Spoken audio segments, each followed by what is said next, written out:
Imagine falling asleep without the weight of the day on your chest. No spinning thoughts, no need to fix what already happened. Just peace, real peace, built from the inside out. But be honest. How many nights have you spent trapped in your mind, replaying conversations, worrying about things that are already gone, trying to control what was never yours to hold? The way you let go at night defines the life you wake up to. If you fall asleep with acceptance, with calm, with the right teachings, you'll feel lighter, clearer, more connected to what really matters. But if you fall asleep in resistance, trying to control the uncontrollable, then you carry that struggle into tomorrow before it even begins. Tonight, you're going to learn how to release, not by force, not by pretending everything is fine, but by understanding what Buddhist wisdom has been trying to teach for centuries. Peace does not come from control. It comes from letting go.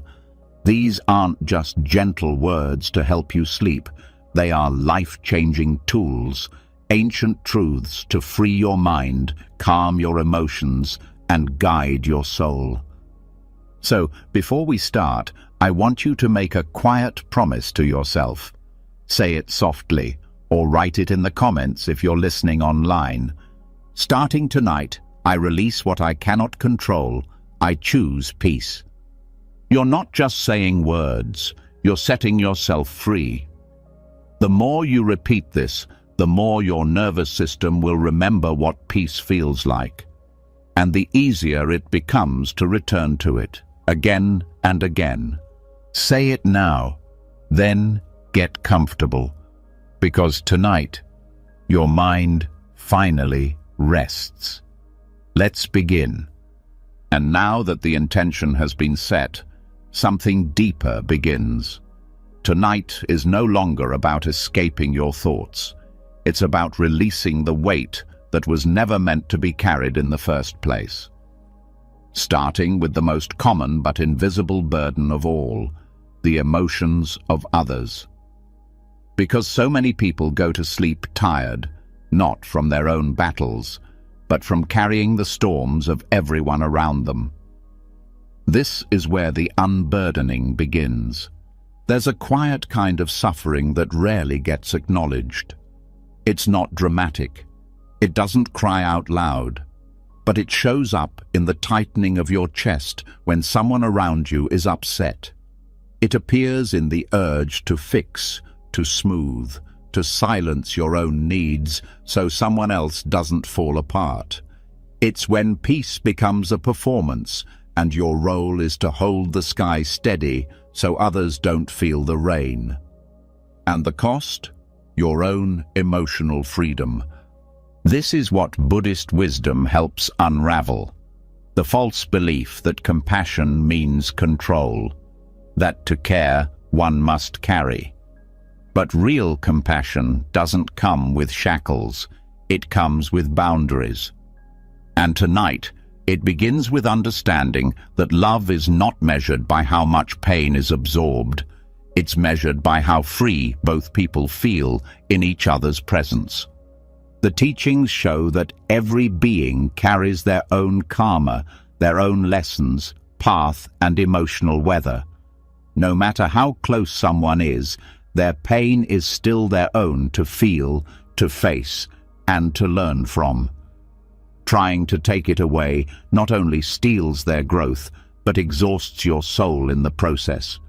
The cloud can offer shade, but it was never meant to carry the entire sky. It starts with awareness. That subtle shift inside when you realize you've stepped over the line. When you stop listening and start fixing. When you're no longer responding from your heart, but reacting from your fear of their discomfort. That's the moment the balance tips, and your compassion quietly turns into control. Many people think they're helping by holding others' emotions, but help that drains your peace isn't help, it's entanglement. And Buddhism teaches that the most powerful help you can offer is presence, not pressure. To sit beside someone in their storm without becoming the storm. To hold space, not responsibility.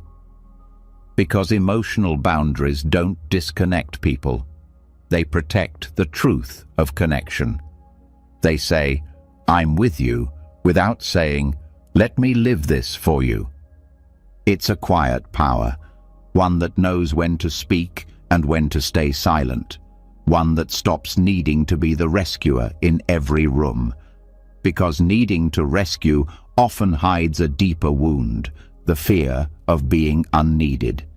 But when compassion is real, it doesn't need to be dramatic. It doesn't need to be loud. It trusts the process of others.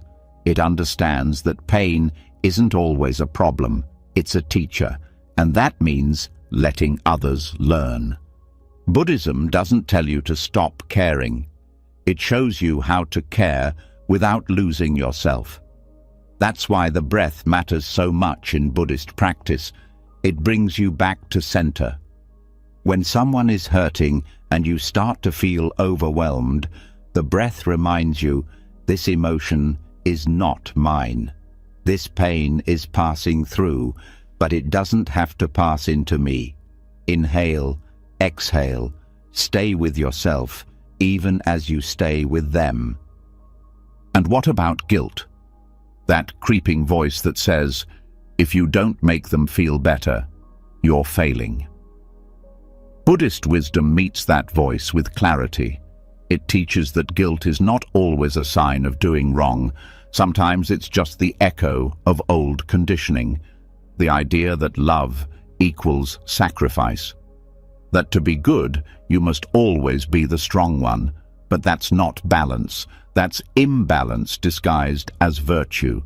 To release this pattern, the mind must be retrained, not through force, but through recognition. Every time you feel that urge to fix someone's mood, pause. Ask, is this mine to hold? And if the answer is no, then let the emotion rise and fall without attaching to it. You are not their anchor. You are your own. The more this practice repeats, the more natural it becomes, like a muscle that remembers how to move freely once the tension has been released. There's a kind of freedom that comes when you stop needing to be the emotional center for everyone else. Suddenly, your nervous system relaxes, your sleep deepens, your relationships become more honest. Because when you stop absorbing what isn't yours, people can finally meet the real you, not the version you've been performing to make others feel safe.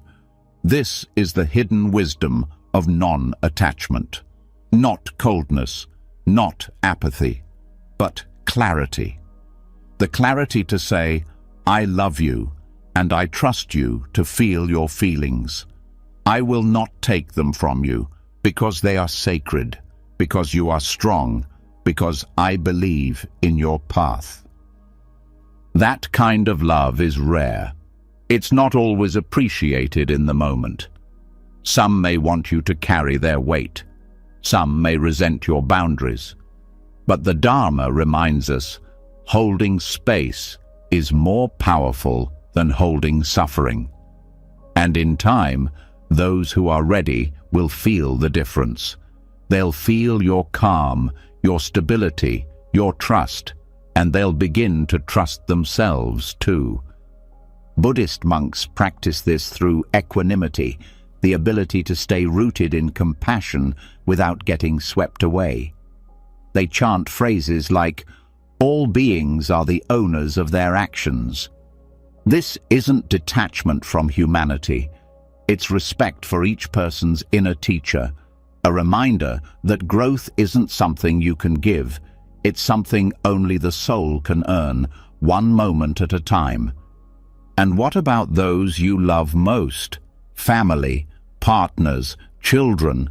That's where this teaching gets tested the most. But even there, the same truth applies. Love that tries to control, even gently, is love that fears, love that lets go with trust and presence, is love that heals. Think of a tree. The roots go deep, but the branches move with the wind. You can be steady in your care without becoming rigid in your need to manage others' feelings. You can offer shade without blocking the sun. You can support others without replacing their foundation with yours. There's a line in the Dhammapada that says, "Let go of the past, let go of the future, let go of the present. With a heart free of all grasping, you shall find peace." It sounds extreme, but the heart of it is simple. Let go of what you can't control. And other people's emotions, that's at the top of that list. The mind may resist this at first. It will tell stories. But they need me, but they'll fall apart. But if I don't step in, who will? These are not the voice of love. They're the voice of fear wearing love's costume. Love doesn't say, "You're helpless without me." Love says, "You've got this. I'm here, but you've got this." You are not required to fix sadness that is not yours. You are not responsible for healing anger that does not come from you. You are allowed to be kind without becoming depleted. That is the Dharma of emotional sovereignty. And in this letting go, you make room for something far more beautiful: respect, real, soul-deep respect. The kind that says, "I honor your experience, and I won't interrupt your journey just to make myself more comfortable." This kind of respect changes everything. It changes how you show up. It changes how others feel around you, because they sense it. Your presence isn't heavy, it's light. It doesn't demand anything. It just is, calm, rooted, open. And that kind of presence, it's unforgettable.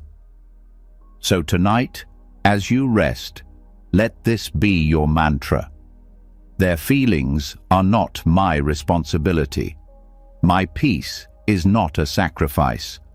I can love without carrying. I can care without control. You may feel resistance. You may feel guilt. But with each breath, let those feelings rise and fall like waves. You are not here to stop the storm. You are here to be the stillness underneath it. Sleep will come easier when the weight is gone. And when you wake up, the world may look the same, but something inside will have shifted. A quiet strength, a calm knowing, a lightness that stays with you long after the dream ends. And once you stop holding what was never yours to hold, something unexpected appears in the space that remains. Stillness, not silence from the outside, but a silence from deep within. The kind that doesn't beg for peace, but already is peace. Because when you no longer absorb the chaos of others, you're left with a truth that is even harder to face, the chaos within yourself.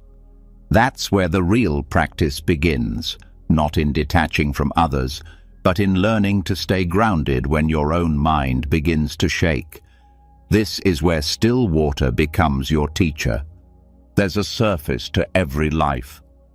That outer layer that gets hit first, when the winds of stress, loss, change, or uncertainty begin to blow. Most people live on this surface, reacting, repeating, spinning with the storm and calling it living. But deep below that surface is another place, a quiet depth that never stirs, no matter how wild things get above. And the goal is not to escape the waves, it's to drop anchor in that depth and learn to live from it. Meditation in Buddhism isn't an escape. It's not a time out from real life. It's the training ground for stability. The place where you slowly, steadily, Return to the center of yourself, not by fighting the noise, but by no longer clinging to it. You sit, you breathe. Thoughts rise, thoughts fall, and in the beginning, it feels like failure, because the mind will scream, it will judge, it will pull you in every direction. But the practice is not about silence, it's about not following the noise. Every breath becomes an anchor, a reminder that your mind can move, but you don't have to move with it, that your thoughts can spin, but you can still remain. And the longer you sit, the more you realize, most of what disturbed you wasn't the world, it was your reaction to it. In the Dhamma, this stillness is called samatha, a calming of the mental waters. But it's not forced. You can't grip your way into stillness. You relax into it, gently, patiently. The more you push for calm, the more it runs from you. But the moment you stop demanding peace and simply allow space for what is, the surface begins to settle. Thoughts are not the enemy. Emotions are not the enemy. Even pain is not the enemy. The only enemy, if there is one, is forgetting that you are more than all of those things. Meditation doesn't stop the storm. It teaches you how to sit in the center of it and not be moved. The Buddha once spoke of a mind like a lake. When the water is agitated, it reflects nothing clearly. But when it is still, everything becomes visible. Not because the world changes, but because your vision finally sharpens. That's what meditative stillness does. It gives you back your clarity. It shows you what's real and what's just the storm of conditioned thought. But stillness doesn't mean inactivity. It doesn't mean doing nothing or becoming numb. It means acting from a deeper place, a place not touched by fear or urgency.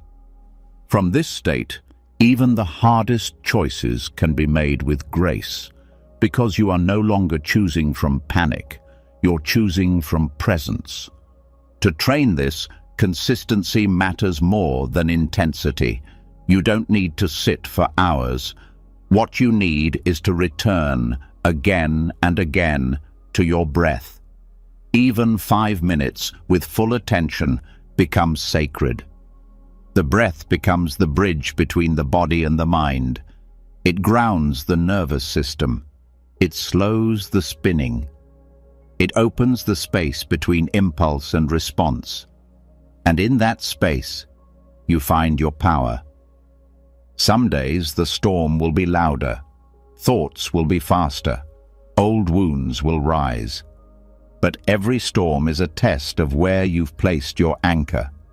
If it's tied to outcomes, opinions, or ego, you'll be dragged.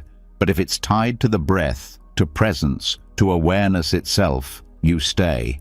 This is the practice of non-reactivity, and it's not passive. It's one of the strongest disciplines a human can develop, because the world will provoke you. People will misunderstand you. Life will shake you. But you don't have to shake.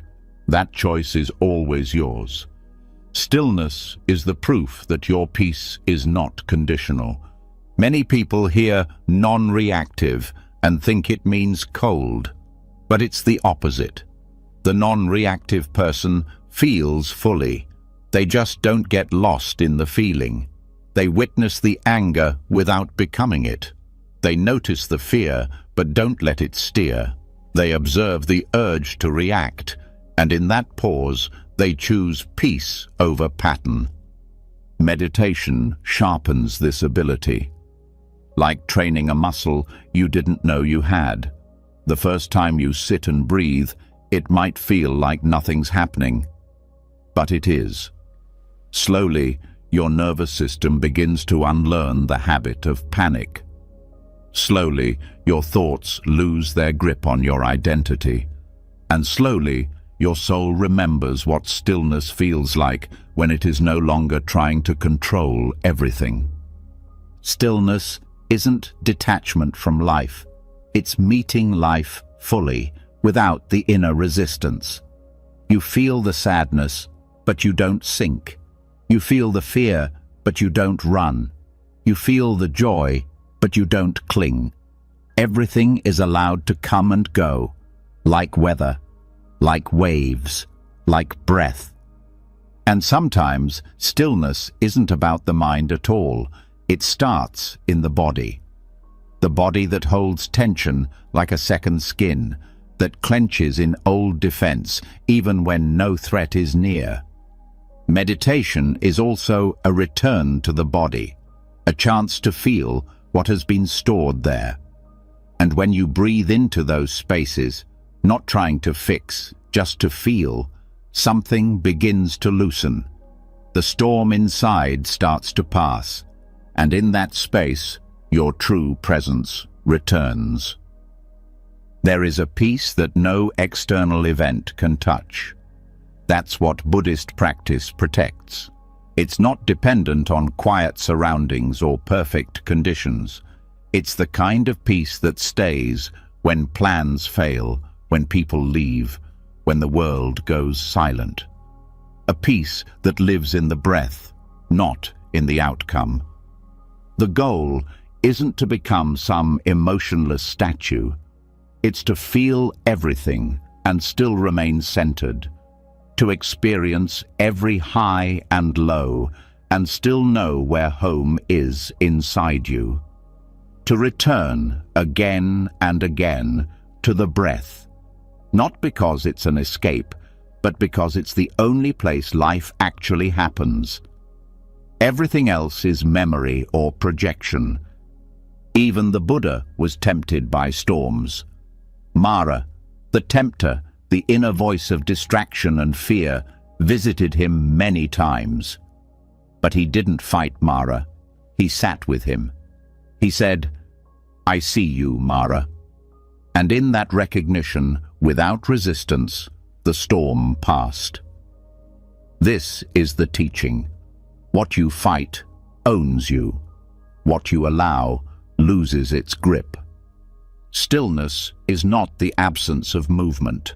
It is the absence of being moved by things that do not matter.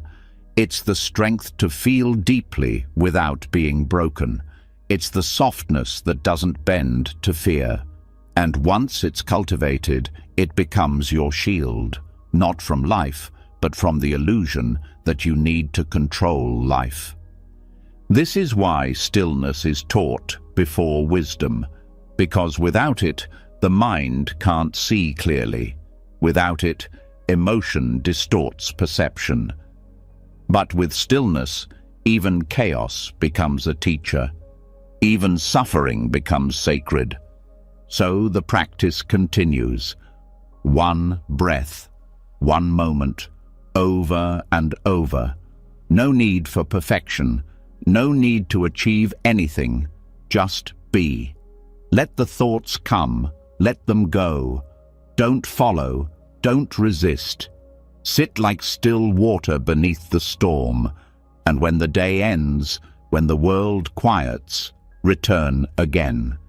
Not to change your life, but to meet it fully, to anchor in something deeper than thought, to remember that no matter how loud the world gets, the true refuge is not out there, it's already inside you, waiting.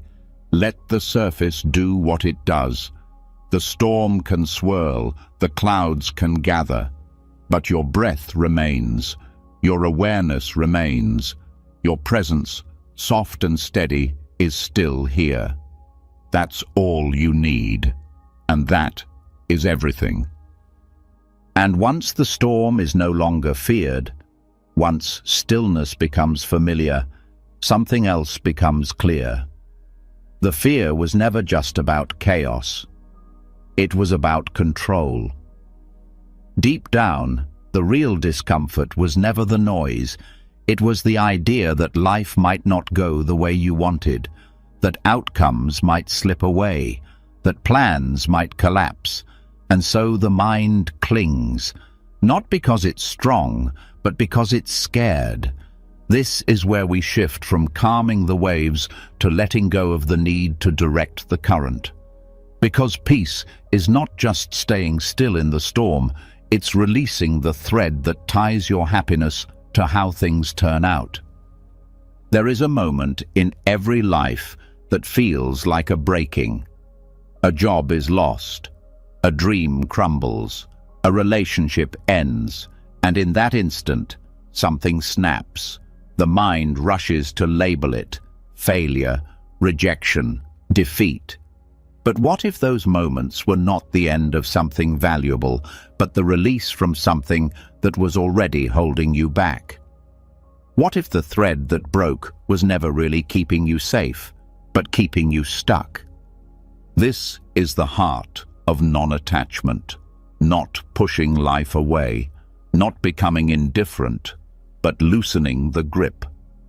Understanding that chasing specific outcomes often binds you to suffering you don't even recognize.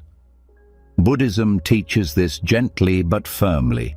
It is your attachment, not the object of your desire, that causes pain. It starts early.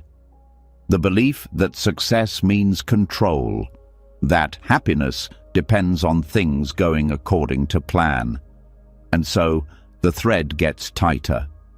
Expectations wrap around the heart like rope. I'll be okay if I get this promotion. I'll feel loved if they stay. I'll feel worthy if I succeed. But then the world does what the world always does. It changes. And when the thread snaps, the pain feels unbearable. But pause. Breathe. Look again. That breaking wasn't the end of your peace. It was the beginning of your freedom. The kite does not fall when the thread snaps. It rises. Because it was never the thread that gave it flight. It was the wind. And the wind, like life, cannot be controlled. But it can carry you somewhere new if you're willing to let go. Non-attachment does not mean you stop caring. It means you stop depending. You can still love deeply, try bravely, dream boldly. But you don't tie your identity to the result. You pour your heart into the moment, and then you let it go.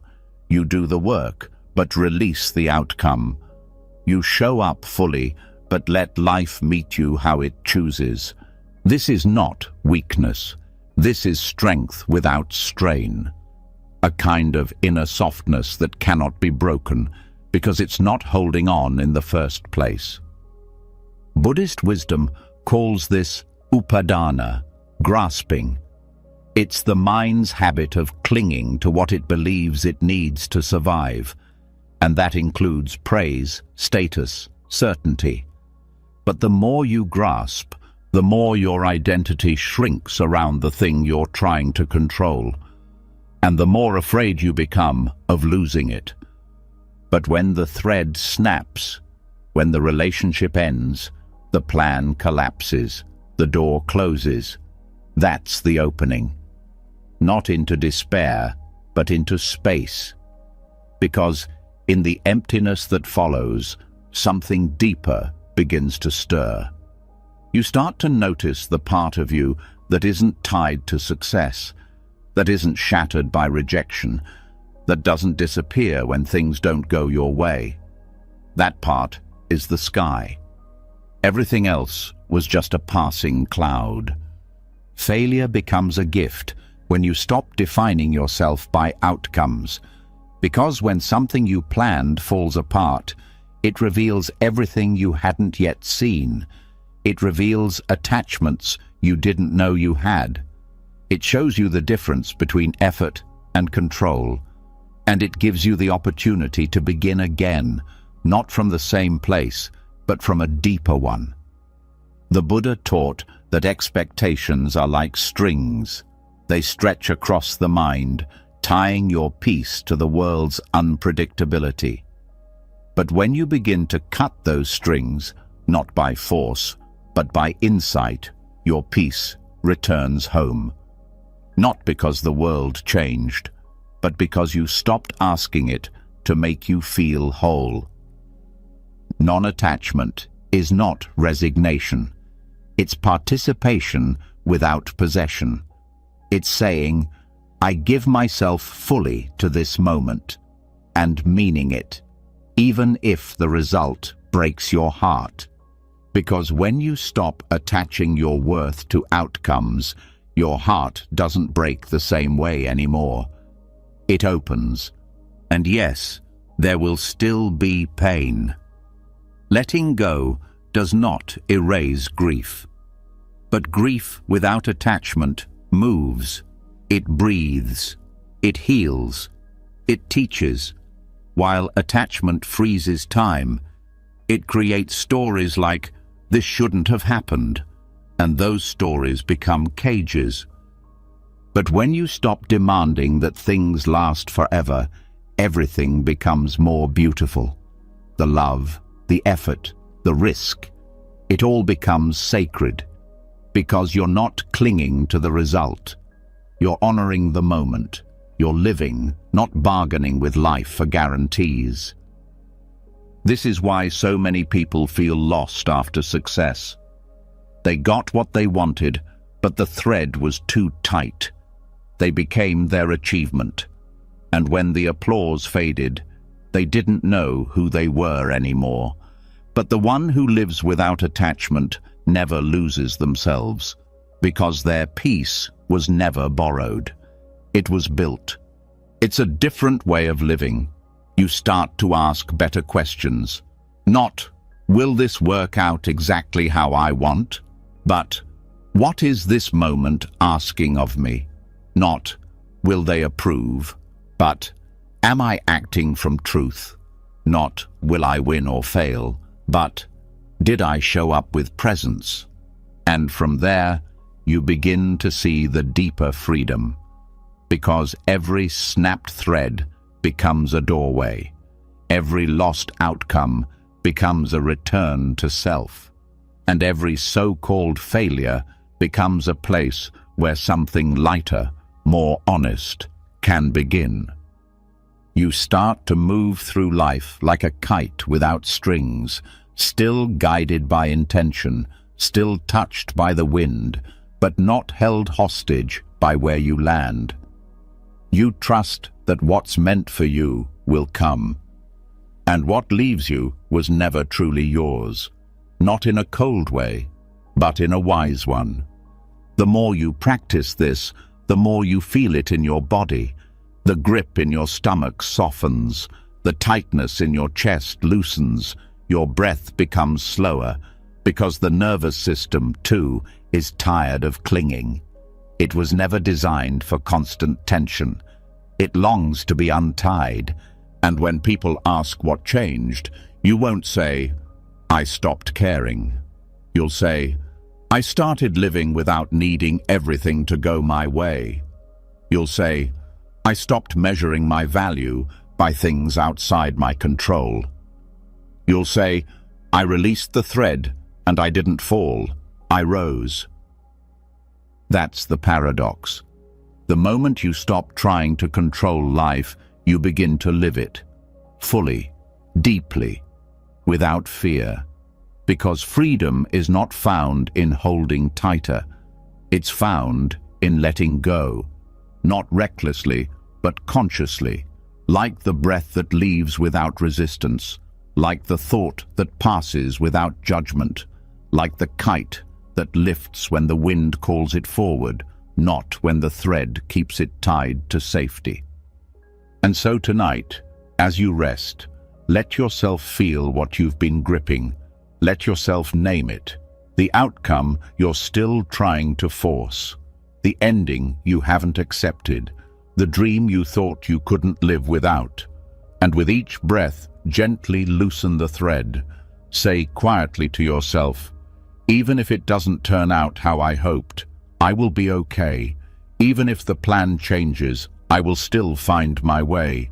Even if this chapter ends, I trust what will begin. Let those words settle into your bones. Let your breath carry them through your body. And if emotion rises, let it. You're not broken. You're releasing what was never truly yours to hold. Sleep will come softer now, not because everything is certain, but because you no longer need it to be. The thread has snapped, and for the first time, you're free. And when the thread breaks and you rise instead of falling, something unexpected happens. You realize that maybe it wasn't failure at all. Maybe it was life correcting your course, not punishing you, but purifying what you were clinging to. But even after the thread has snapped, even after you let go of the outcome, there's still something deeper the mind wants to do. Hold on to what's already past. Try to keep what's already leaving. Try to scoop water with a bowl full of cracks. This is where many remain stuck, clutching what was never meant to stay. The next step is to stop trying to keep the rain. Some things aren't taken from you. They simply pass through you, like rain on a rooftop. It falls, it touches, it leaves. And yet, how often does the mind try to preserve the unpreservable? A moment of happiness, a feeling of love, a version of yourself that no longer fits. The bowl gets filled, and instead of drinking, you try to freeze the water.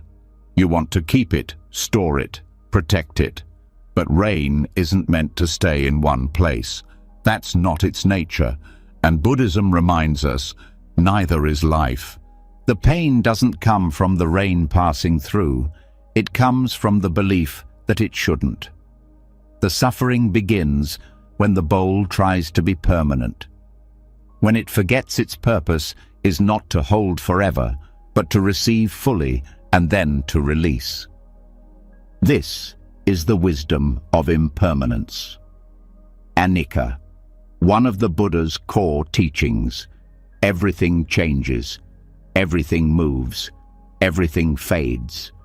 Not because something's wrong, but because change is the nature of all things.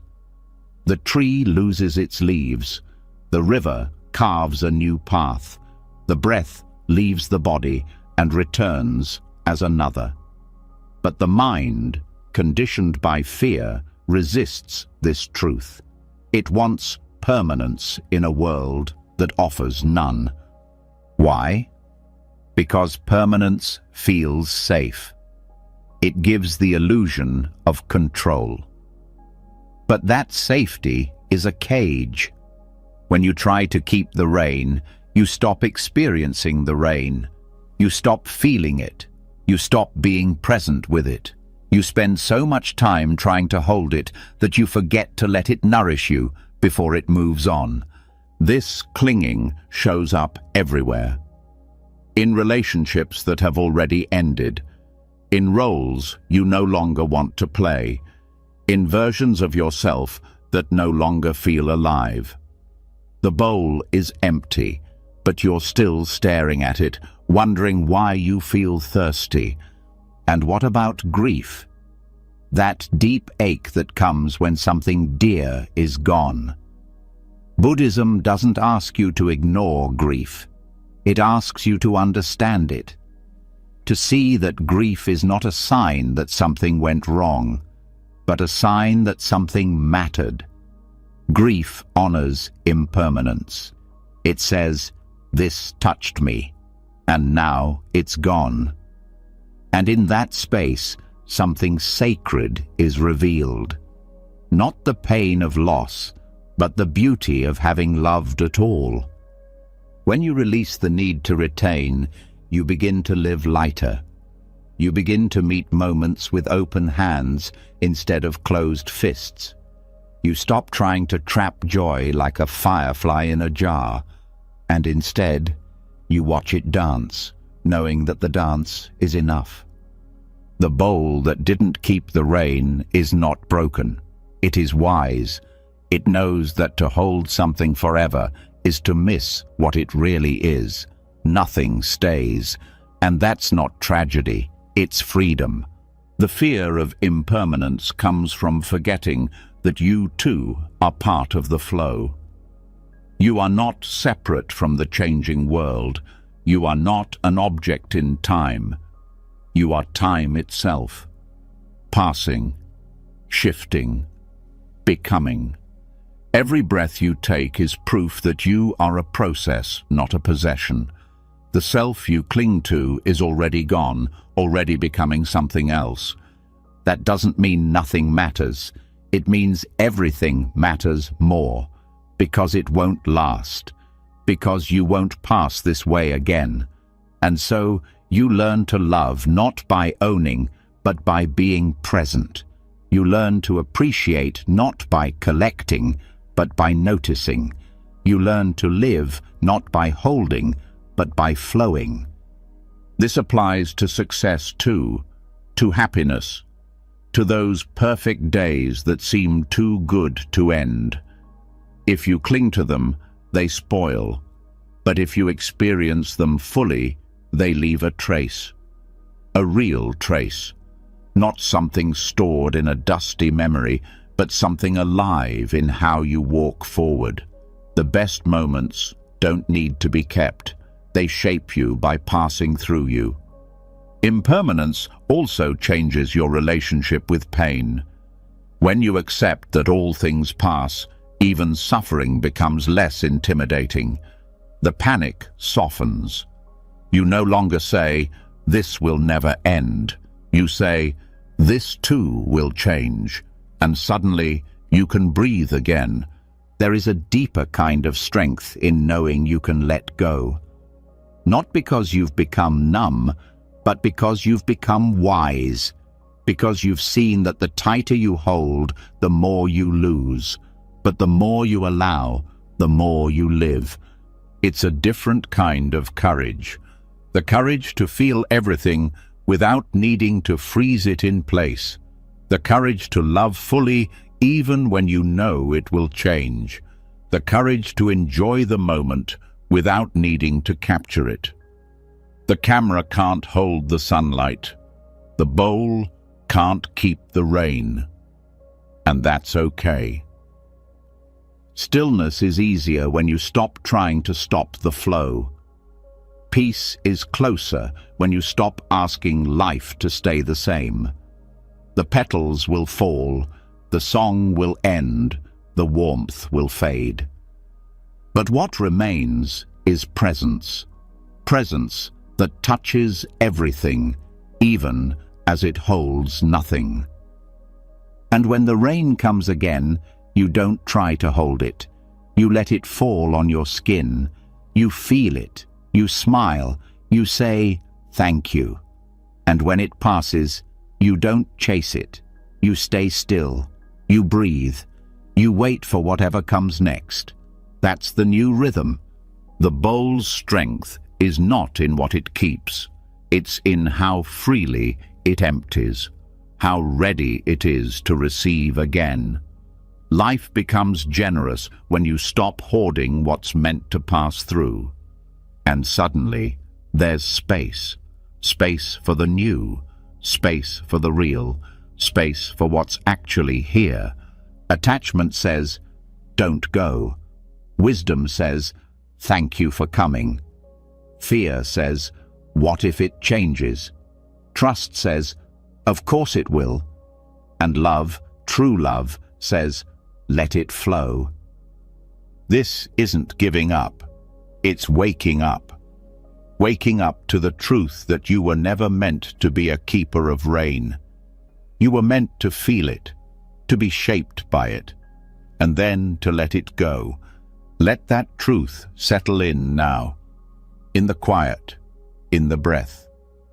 Whatever you're still trying to hold, maybe it's time to let it wash through. Not because you didn't care, but because you cared enough to stop resisting the flow. The bowl is not empty, it's ready, and so are you. And once you stop holding the rain, Once you accept that some things were never meant to stay, you begin to notice something even quieter: the echoes. Not the loud grief of what has ended, but the faint ache of what was never finished. Not the heartbreak of loss, but the restlessness of incompletion. These are the echoes that bounce inside the mind long after the moment is gone. Conversations that never ended cleanly, answers that never came, apologies that were never spoken. And for many, the real suffering isn't from the event. It's from the endless chase for closure. But what if closure is not something you find? What if it's something you stop needing? Some events in life don't come with explanations. Some endings don't offer goodbyes. Some people leave without a final word. And some questions live without answers for years or forever.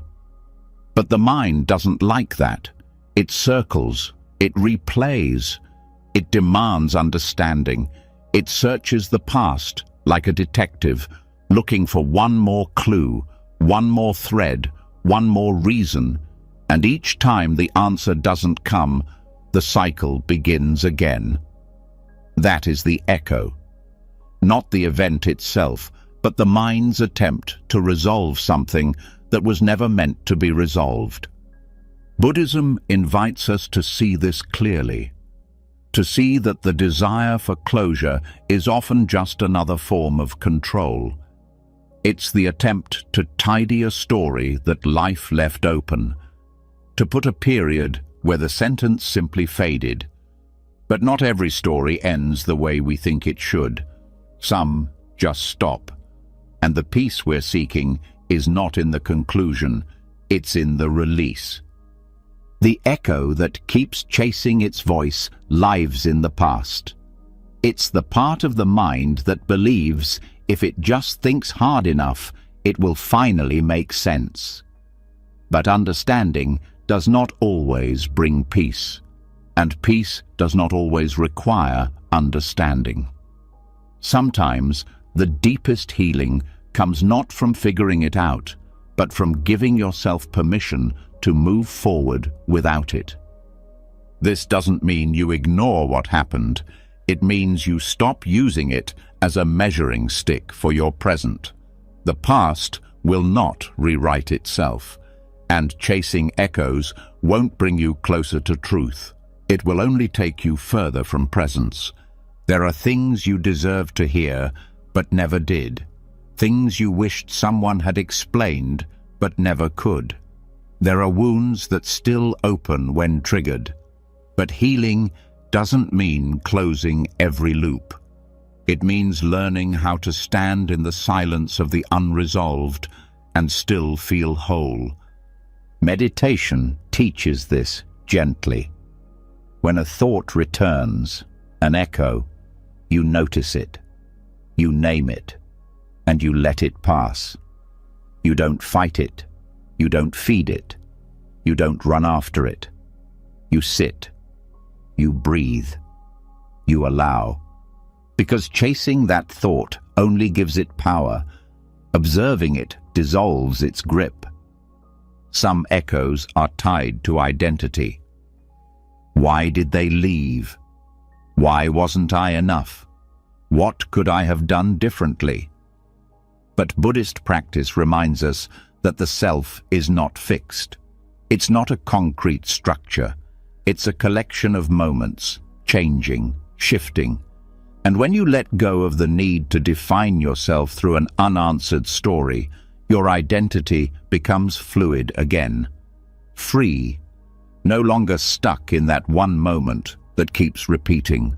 It's not easy. The mind will insist. But closure will help me let go. I just need to know why. But that need is a trap, because even when you get the answer, it doesn't erase the pain, and often it only raises more questions. Real closure doesn't come from the outside. It comes from within. It comes from saying, even if I never get the answer, I choose to make peace with the silence. This applies to betrayal, to abandonment, to decisions others made that affected you deeply. You may never understand why someone hurt you. You may never know why they changed. But healing does not require their explanation. It requires your willingness to stop waiting. You can be whole without the apology. You can be free without the clarity. Because peace is not a gift they give you. It's something you claim when you stop depending on them to fix what they broke. This teaching is not about avoiding grief. It's about completing it, letting it do its work without dragging it into every future day. Grief becomes suffering when it becomes identity, when the echo becomes a soundtrack you live by. But you are more than what happened. You are more than the silence they left you in. Sometimes the most compassionate thing you can do for yourself is to stop hoping for a return. Some echoes are not signs, they're just noise. Let them fade. Buddhist teachings say that clinging to what is gone is like reaching for a reflection in the water. The more you grasp, the more distorted it becomes. But if you remain still, the image settles, and in that clarity, you no longer need the reflection to hold you.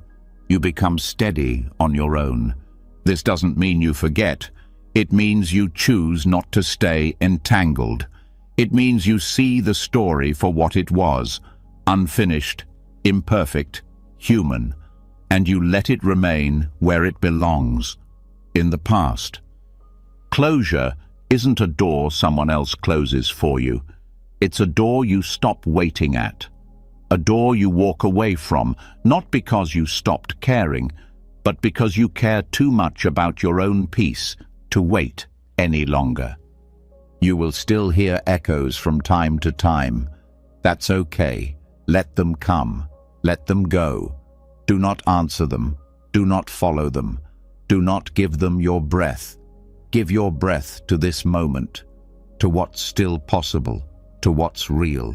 Each time you do, the echo loses strength. Not because it fades, but because you no longer feed it. You no longer believe that it holds the missing piece. You realize that you were never incomplete to begin with. Buddhism teaches that everything arises and passes away. Thoughts, feelings, sounds, stories. The mind will try to resurrect them, but the path of practice is learning to see through that. To see that not everything that returns is meant to be re-entered. Some things are meant to be released again and again until one day they stop returning. And even if they don't, you are no longer shaken by them. They are echoes, not commands, not truths, not destinations, just leftover sound from a voice that no longer exists. This is how you reclaim your stillness, not by fixing the past, but by no longer chasing it. You stand in the now. You choose not to turn back. You let the echo echo, and you stay where you are. So tonight, if something returns, an old regret, a name, a voice you miss, greet it kindly, then let it go. Say to yourself, I don't need to hear the ending to make peace with the story. And let that be enough.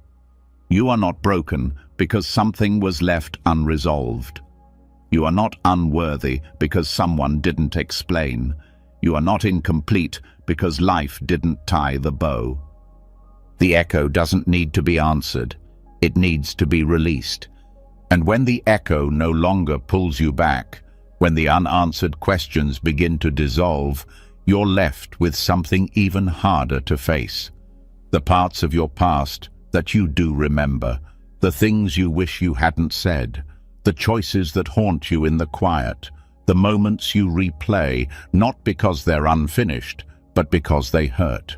And this is where another illusion lives, not in the search for answers, but in the belief that time can somehow be rewound, that if you just think hard enough, regret long enough, you might undo what's been done. But time does not turn around, and the clock never moves backward. There's a heaviness in regret that is different from grief. Grief aches for what was lost. Regret punishes for what might have been. It is not rooted in memory, but in comparison between the real and the imagined, between what is and what could have been. And the more the mind feeds it, the further it drifts from presence. Regret is the story that says, you should have known better. You could have done more. You messed it all up. But Buddhist wisdom invites you to ask, who is this voice serving, and what is it helping you become? If the past could be changed by thinking, you would have changed it already. Regret doesn't rewrite history. It rewrites identity. It convinces you that because something went wrong, you are wrong. It collapses the entire self into one moment, one mistake, one failure. But the Dharma reminds us that the self is not a static object. It is always unfolding. What you did back then was done by a version of you that no longer exists. That person made choices from a different place, different insight, different fear, different need. And holding today's self hostage for yesterday's actions only keeps you stuck in a prison built from shadows. The path to freedom is not pretending the past didn't happen. It's acknowledging it without attachment, seeing it as a chapter, not a sentence. It's understanding that wisdom is rarely born in perfection. It is carved out of error. It is shaped by the friction between who you were and who you are now trying to become. The Buddha didn't teach people to erase their past. He taught them how to stop clinging to it. And that begins with presence. Because regret cannot live where presence is strong. The more fully you inhabit this moment, the harder it becomes for the mind to drag you backward. Like trying to walk forward while staring only at the rear-view mirror, you lose your balance, your direction, your peace. Presence is not passive. It's not just being in the now. It is a discipline, a decision, a returning, again and again. Every time the past calls your name, presence answers first, with breath, with awareness, with the quiet reminder that is no longer real. This is. The body carries regret like a weight it doesn't know how to release. Shoulders tighten, chest caves, the breath becomes shallow. That's why meditation is such a powerful antidote. It doesn't solve regret intellectually, it dissolves it energetically. With each breath, you're telling your nervous system, you are no longer there, you are safe here. And slowly, the body begins to believe it. Time is movement, and suffering comes when you try to stop it. When you mentally live in the place your body already left. Buddhist wisdom compares this to a person carrying water in a broken jar. No matter how careful you are, the water keeps leaking, because it's not meant to be held. The past will not stay, and your job is not to scoop it up, but to notice the stream and keep walking. Regret often disguises itself as responsibility. I owe it to them to feel bad. I should carry this so I don't forget. But guilt is not the same as growth. Carrying pain does not repay a debt. It only creates more suffering. True accountability is not in self-punishment, it's in transformation. It's in becoming someone who would not make that choice again. That is redemption, and it lives in forward movement, not in mental repetition. Sometimes the mind doesn't even regret something you did. It regrets something that happened to you, and yet it still finds a way to blame you. You should have left sooner. You should have seen the signs. But this is another form of attachment, not to a person or outcome, but to the belief that you were supposed to be perfect, that somehow you should have known then what only hindsight makes clear. That is not wisdom. That is cruelty, and it has no place in a mind trained in compassion. Buddhist practice teaches that time is not linear. It's experienced through attention. If your mind lives in the past, you are there, not physically, but emotionally. And until you retrieve your attention, you remain scattered. But presence collects you. It gathers your energy back into the now, and with that return, peace becomes possible again. There's a phrase in the Zen tradition, let go or be dragged. Regret drags, not because the past is alive, but because your attachment to it is. Letting go doesn't mean forgetting. It means unhooking. It means saying, yes, that happened, but I do not have to keep living it. The truth is, every moment you spend regretting is a moment you don't spend living. Every breath focused on what was is a breath stolen from what is. And the only place transformation happens is here. In this moment, in this inhale, in this step. Even when the regret feels overwhelming, ask yourself this: is this thought helping me heal, or just keeping me in pain? If it's not helping, you can gently release it, not out of denial, but out of devotion to your own peace. You may still feel the weight sometimes. That's normal. Let it come. Let it be seen. Then let it pass. You are not your past. You are the one watching it float by. And the more you watch without reaching, the more freedom you feel. Time only flows forward. The river does not turn back. And the more you align with this flow, the more peace becomes your natural state. Not because nothing hurts, but because you no longer resist the direction life moves in. If you want to honor the past, don't stay there. Live better now. Speak with more kindness. Act with more awareness. Give more freely. Be more fully awake in every choice. That is how you turn regret into something sacred, not by clinging, but by transforming. The clock does not rewind, but you are not behind. You are exactly where you need to be to start again.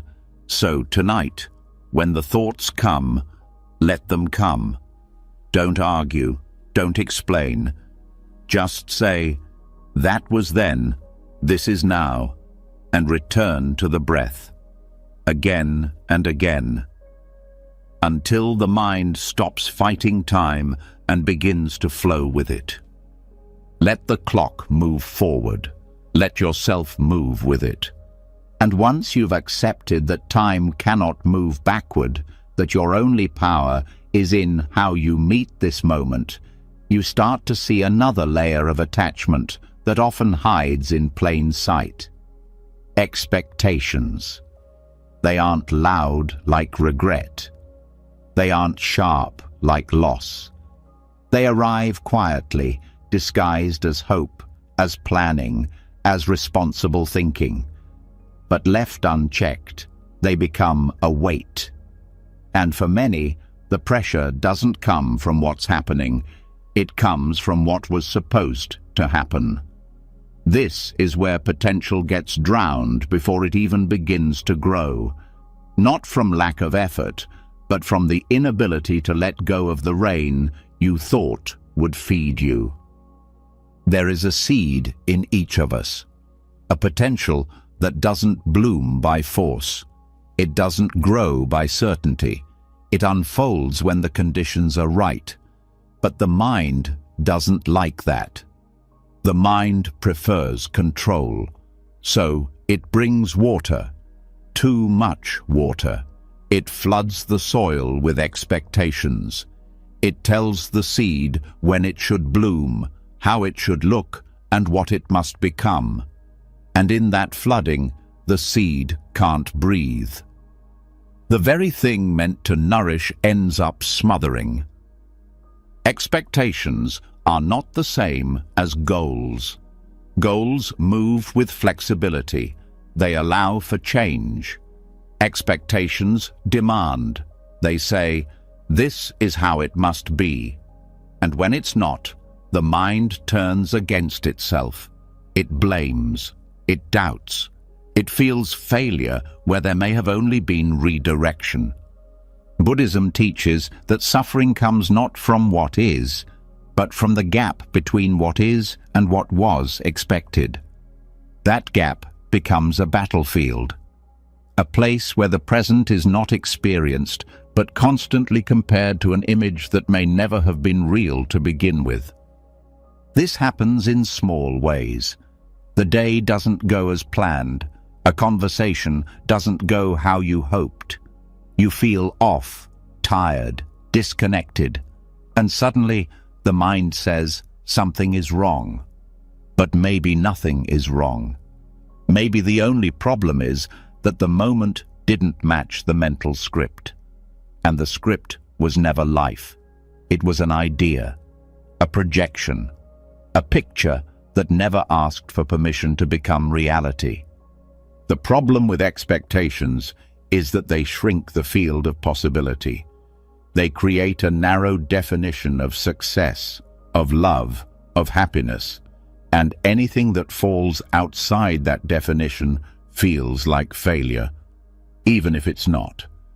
The seed may be growing roots when you're looking for flowers. It may be gathering strength while you're demanding results. And in that mismatch, frustration grows. But surrender changes everything. Surrender isn't weakness, it's alignment.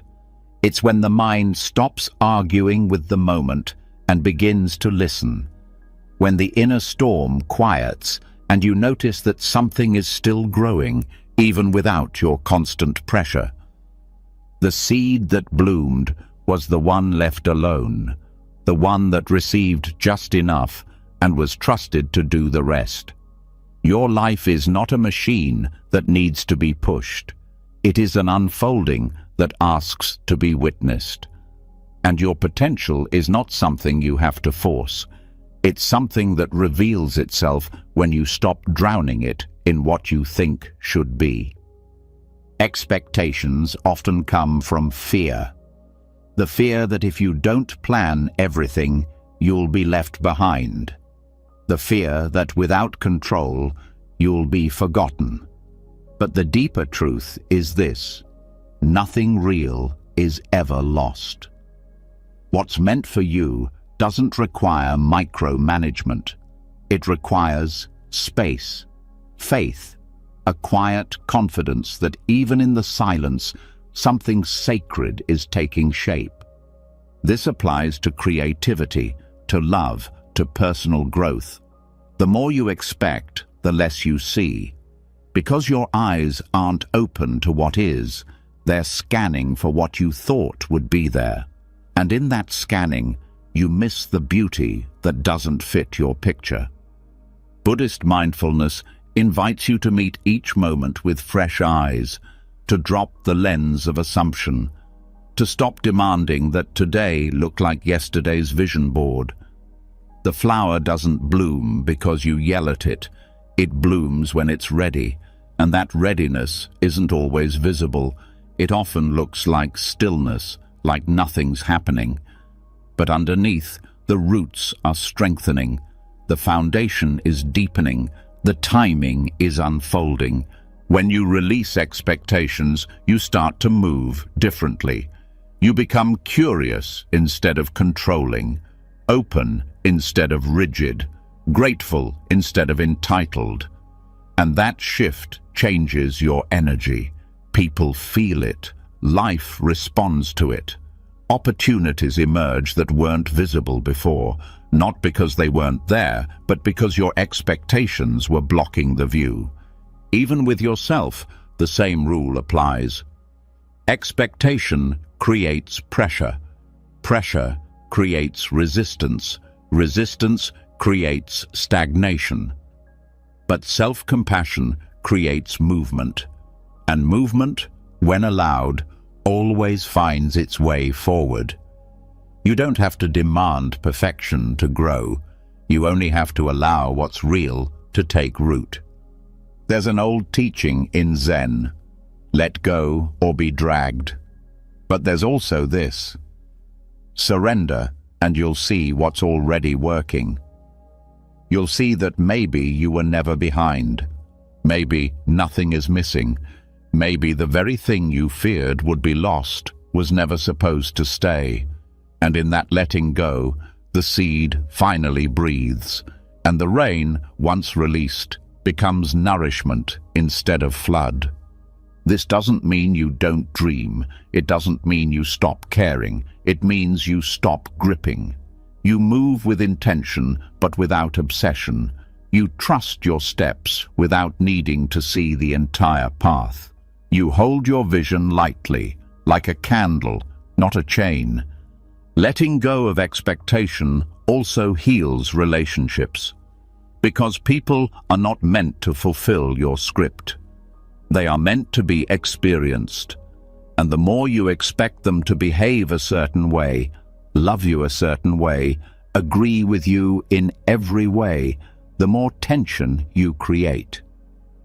But when you meet them with presence, with curiosity, with room to be themselves, something deeper blooms.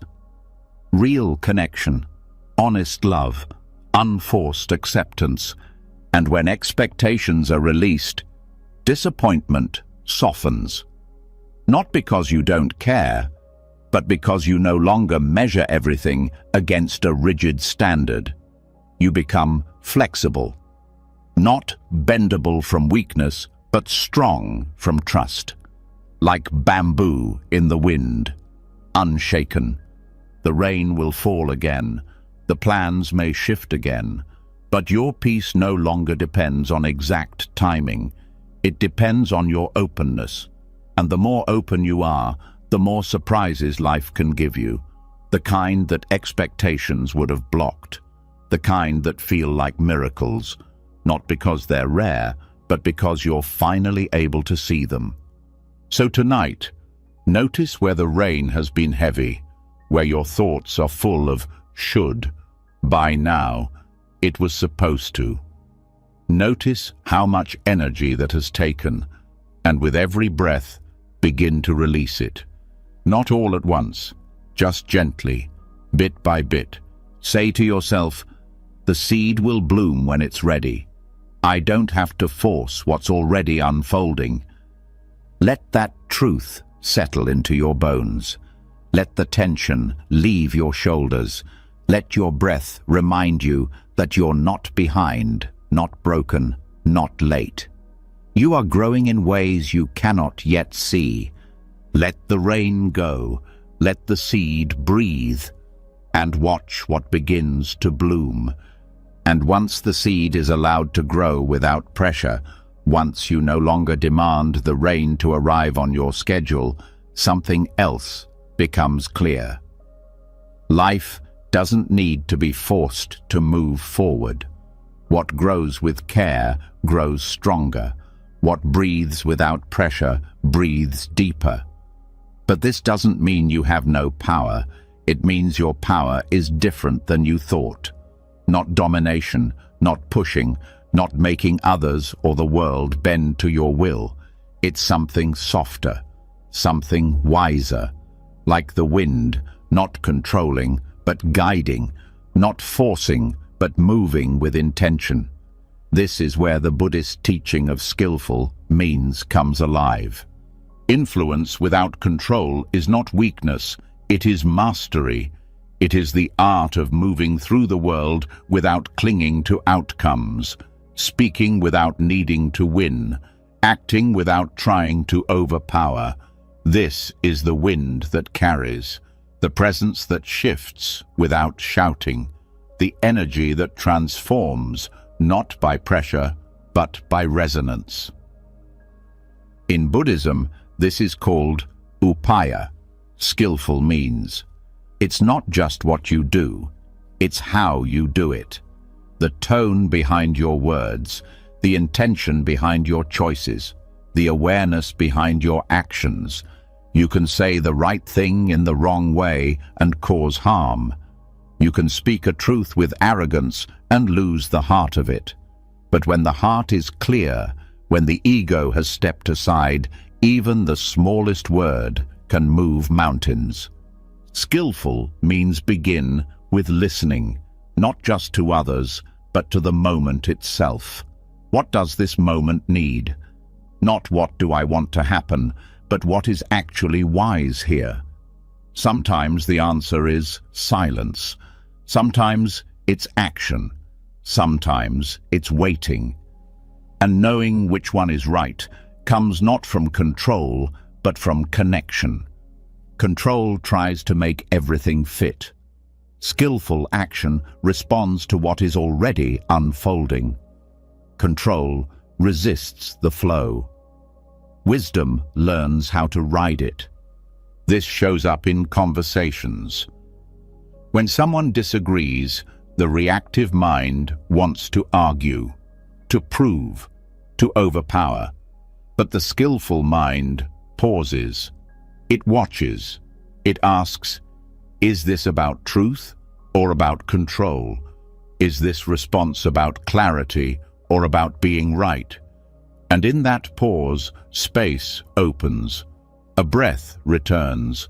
The wind moves, not like a storm, but like a breeze, subtle yet powerful.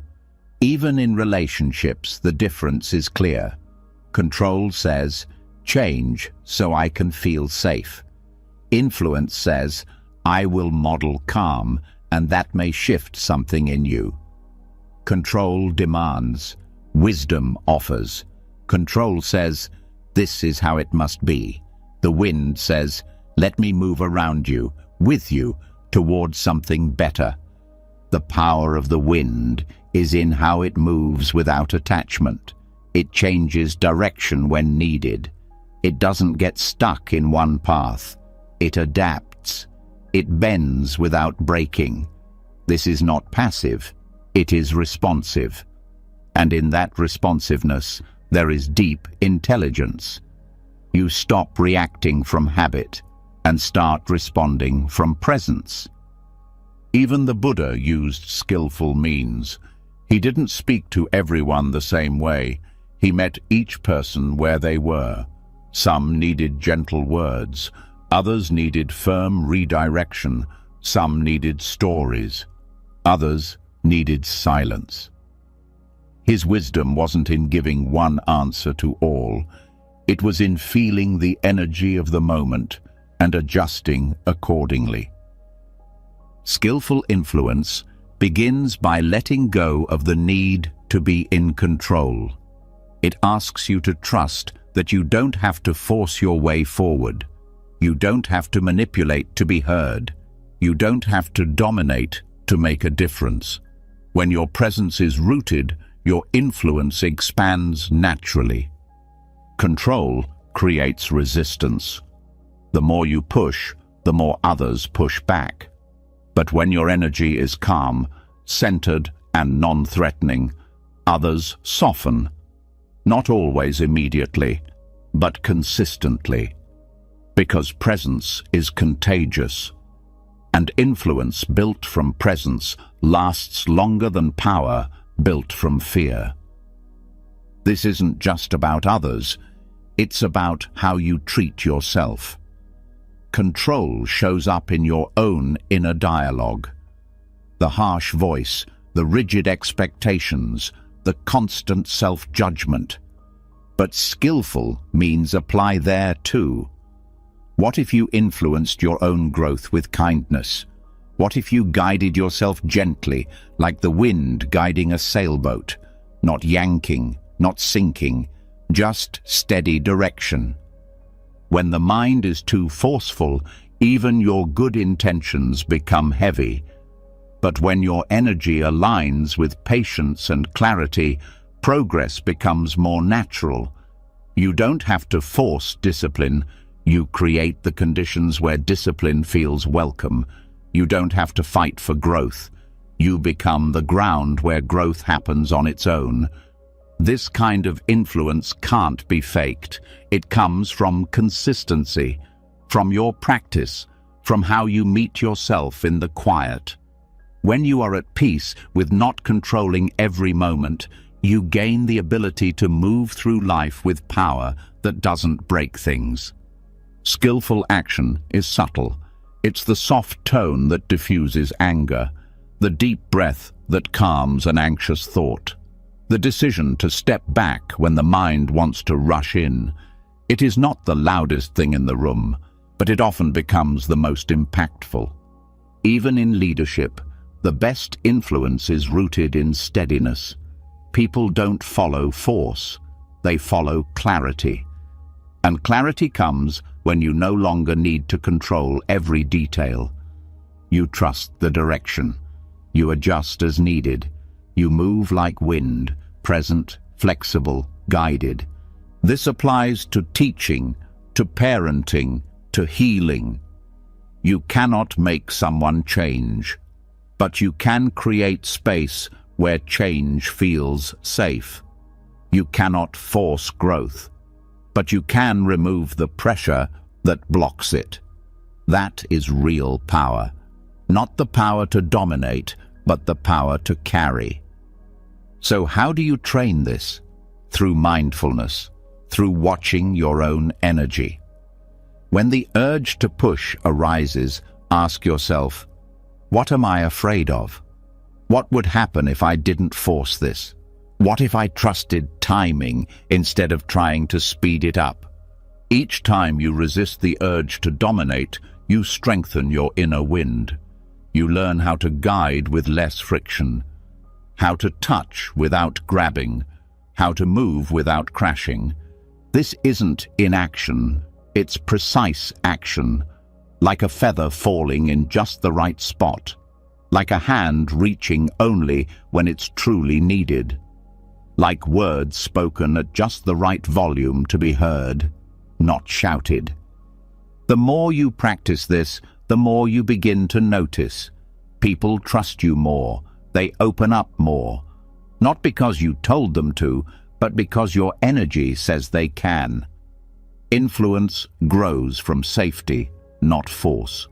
Even when things go wrong, skillful means help you recover.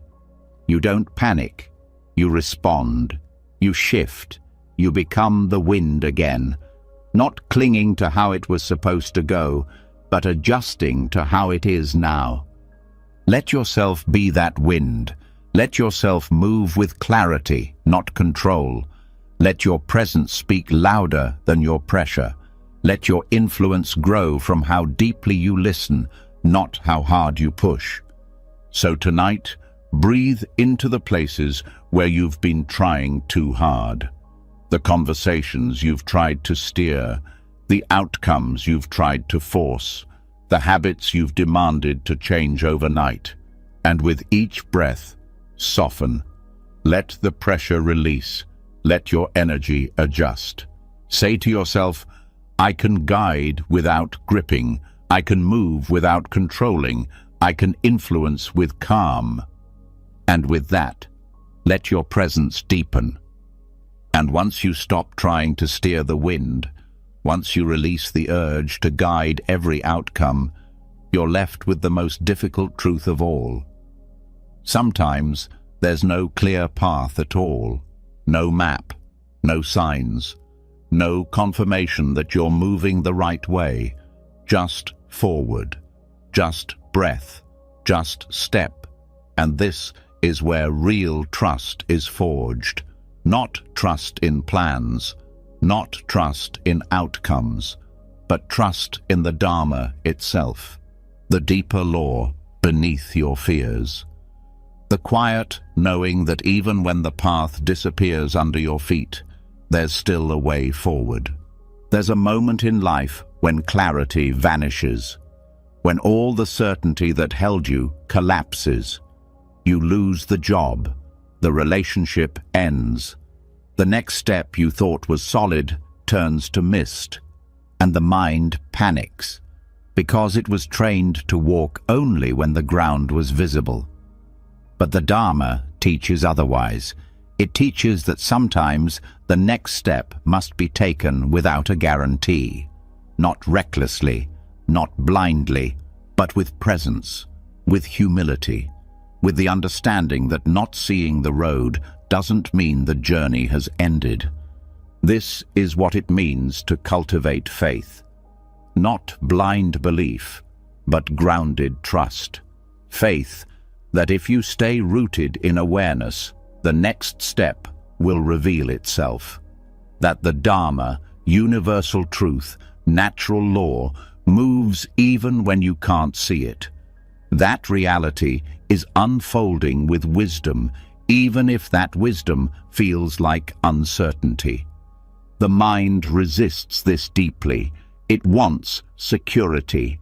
It wants control. It wants to know that each step leads somewhere safe. But security is often just a habit, not a truth. And control is usually just anxiety in disguise. The more we cling to what's visible, the more we suffer when it disappears. But the teachings show another way. Walk anyway. This kind of walking is not mechanical, it's devotional. Each step becomes a practice, a moment of listening, a reminder that clarity is not a requirement for movement, that the unknown is not the enemy. It's the place where life is still alive, where possibility still exists. To walk without a visible path is to live from the inside out. It's to stop relying on outer conditions to tell you what's right. It's to start listening to what doesn't shout, the breath, the body, the stillness beneath the thoughts. These become your compass when the old map burns. And yes, fear will rise. Fear of making a mistake, fear of wasting time, fear of being lost. But fear is not a stop sign. It's just a signal, a moment of tightening. And when you see it, you don't retreat. You breathe through it. You soften into it. You take the step anyway. The Buddha never promised a clear path. He promised freedom. And freedom often looks like standing in the dark with your eyes open, no longer searching for a spotlight, just learning how to walk with your own light, no matter how small. This applies to every transition, when one chapter ends and the next hasn't begun, when the identity you once had no longer fits and the new one hasn't taken shape. These liminal spaces are sacred, not because they feel good, but because they're real, raw, honest. They strip away illusion and leave you face to face with yourself. And this is where practice becomes more than theory. This is where all the meditation, all the letting go, all the awareness is tested. Can you stay with yourself when nothing else stays? Can you keep walking when even the path beneath your feet has vanished? This is not about endurance, it's about presence. You don't rush through the unknown. You don't try to outthink it. You meet it fully. You let it shape you. You become the kind of person who doesn't just survive uncertainty, but becomes more alive in it. Because when the path disappears, distractions fall away. You can't rely on autopilot. You have to wake up. You have to look closely, listen deeply, respond from your core, not your conditioning. And in doing so, something beautiful happens. You begin to trust not the path, but your capacity to walk. You stop asking, "What should I do?" and start asking, "What is true right now?" That becomes your next step. Truth, not comfort, not certainty, truth.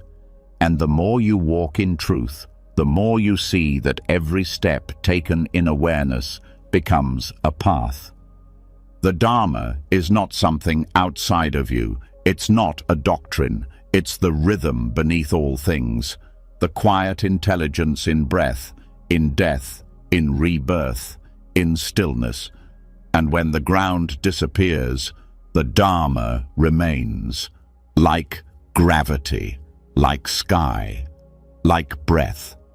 This doesn't mean you won't feel lost. It means you stop fearing lostness. You stop making it mean failure. You start seeing it as part of the way. Because the map was never the journey. The path was never the point. The point was who you become when there's nothing left to hold on to but your own awareness. Even in daily life, this teaching applies. You don't always know what's next.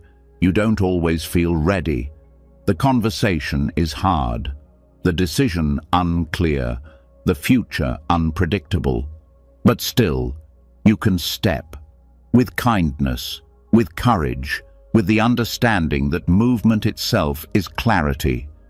Letting go of needing to see the path doesn't mean acting without care. It means acting without control. It means making choices not from desperation, but from alignment. Not from fear, but from faith.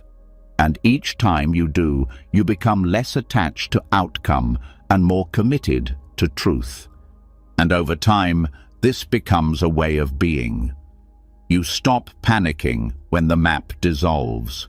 You stop searching for guarantees. You trust that your presence is the path. That each step lived with mindfulness is enough. That walking into the unknown is not a flaw. It's part of the design. Even when others doubt you, when the world demands certainty, you stay steady. You don't need to explain your path.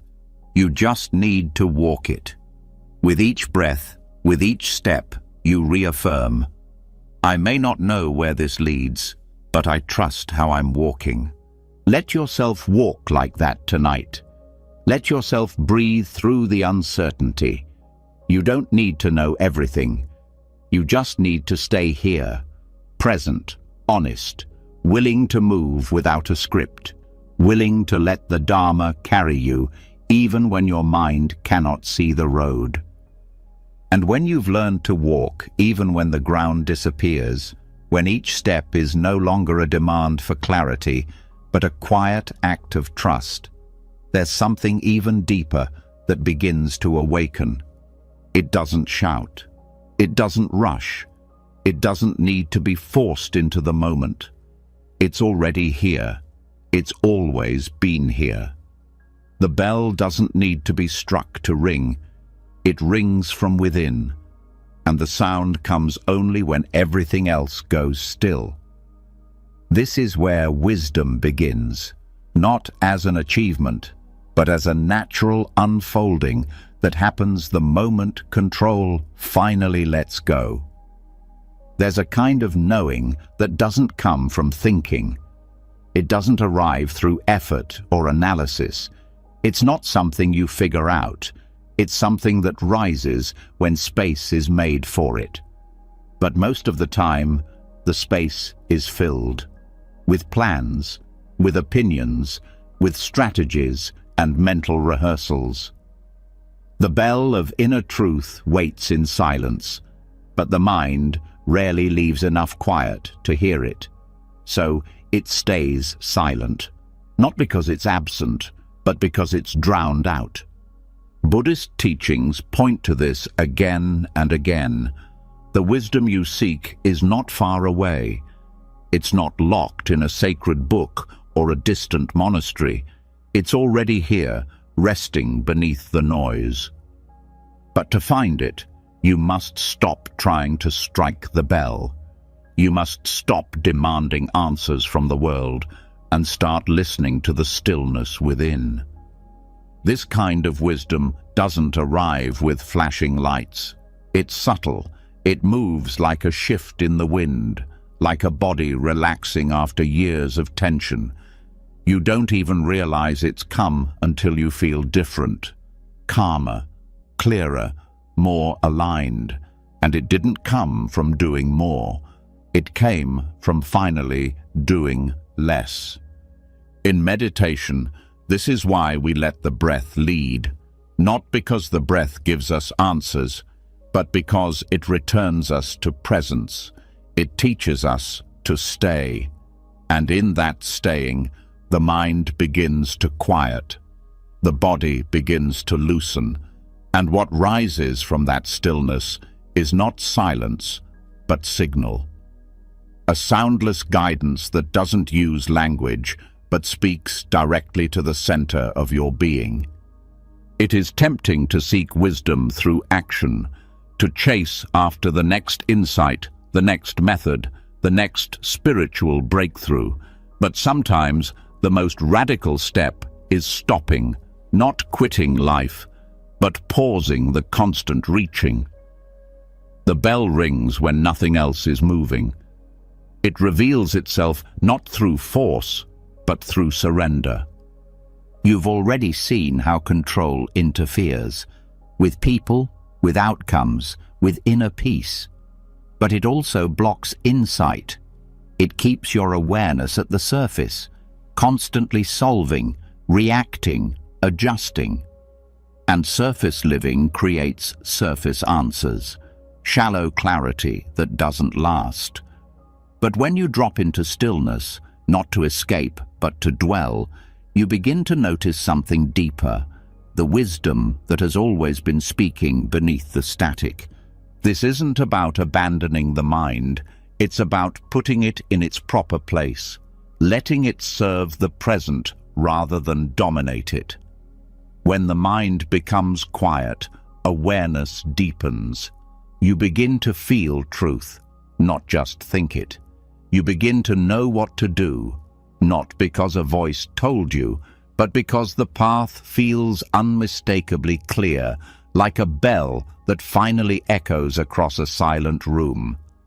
True insight doesn't argue, it doesn't rush, it simply is.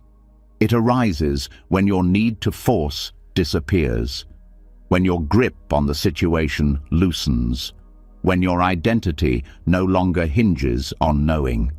In that moment, the truth doesn't need to be proven. It just rings, and the sound is unmistakable. This is why so many of the deepest spiritual moments happen in silence, in solitude, in stillness. Not because those moments contain more information, but because they clear the space for inner truth to rise. A bell can't be heard in a storm, but remove the storm, and the quietest ring becomes a revelation. Sometimes, the wisdom you need is not a solution. It's a realization that no solution is needed, that what you thought was a problem is simply a passing cloud, that what you thought had to be fixed is already resolving itself. This kind of knowing is not passive. It's active in its stillness. It moves the way water shapes rock, softly, steadily, without noise. The practice is to stop intervening where presence is enough. Stop managing what peace alone can tend to. This means pausing before reacting, breathing before speaking, waiting before jumping to conclusions. And in that pause, you'll start to hear it, the bell that rings without striking. And when you hear it, you'll know. Not because it tells you everything you want to hear, but because it resonates with something so deep inside you that doubt can't touch it. The clarity doesn't need to be explained. It simply feels right. This kind of inner clarity also transforms how you show up in the world. You no longer rush decisions. You stop arguing just to be right. You don't force your perspective on others. You trust that your presence, grounded in truth, is enough to influence the space around you. You become less reactive and more reflective, not because you're unsure, but because you're connected to a deeper confidence that doesn't need to shout. This is where real transformation begins. Not in the moments where everything goes according to plan, but in the ones where you stop planning and start listening. In those moments, something ancient within you wakes up.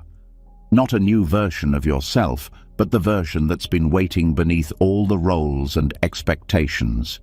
You begin to trust your silence more than other people's noise. You begin to rest, not because the work is done, but because you know that rest itself is part of the work. You stop needing to fix things that aren't broken. You start recognizing that the greatest wisdom is not something you collect. It's something you uncover. And when others come to you for answers, you don't rush to give advice. You hold space. You listen. Because you know that sometimes the best guidance isn't given. It's discovered in stillness. The bell doesn't need to be struck. It needs silence to be heard. Let this be your invitation now, to stop solving for a moment, to stop reaching, to simply sit with yourself as you are, without agenda, to feel the breath, not as a tool, but as a presence. Let everything else settle. Let your thoughts rest. Let your emotions pass. And in the quiet that remains, notice what arises. It may be soft, it may be subtle, but it is real, and it is yours. Let this be the moment you stop demanding wisdom and start allowing it. Let this be the silence where something true begins to ring. And when you finally stop striking the bell, when you begin to hear the wisdom that rises in silence without force, something even more delicate begins to appear. That wisdom doesn't just point you toward peace or clarity. It also points you toward endings. Quiet ones, sudden ones, inevitable ones. And this is where the mind may resist again. Because even when silence shows the truth, it's not always a truth the heart feels ready to face. Sometimes it's the truth that something is over. A season has passed, a connection has run its course, and the only way forward now is to let go. There's a moment just before the leaf falls that holds everything. The beauty of what was, the sorrow of its passing, the instinct to hold on, and the silent understanding that no amount of gripping can keep it from the ground. That moment lives inside every human heart. It comes when the job ends, when the friendship fades, when the dream no longer fits. And the truth is clear, not because it's loud, but because it no longer waits for your permission to be real. Buddhist practice asks us to meet that moment not with resistance, but with reverence. Not because it's easy, but because it's sacred. Endings are not mistakes, they are movements. Natural shifts in the rhythm of life. And while the mind may label them as loss, the Dharma sees them differently. As transitions, as openings, as the shedding required for deeper roots to grow. The pain comes not from the ending itself, but from the belief that it shouldn't be ending, that you could somehow freeze time. keep the tree in full bloom forever. But nature does not work that way. It transforms. It evolves. It makes space for what's next by letting go of what no longer serves. And to live aligned with that rhythm is to live in harmony with truth. When you hold on to what is already falling, suffering increases. You tighten, you resist, you prolong something that's already slipping away. But when you soften, even just a little, you begin to feel something different. Not the finality of death, but the beginning of release. And in that release, there is peace. The leaf does not resent the wind. It does not protest the fall.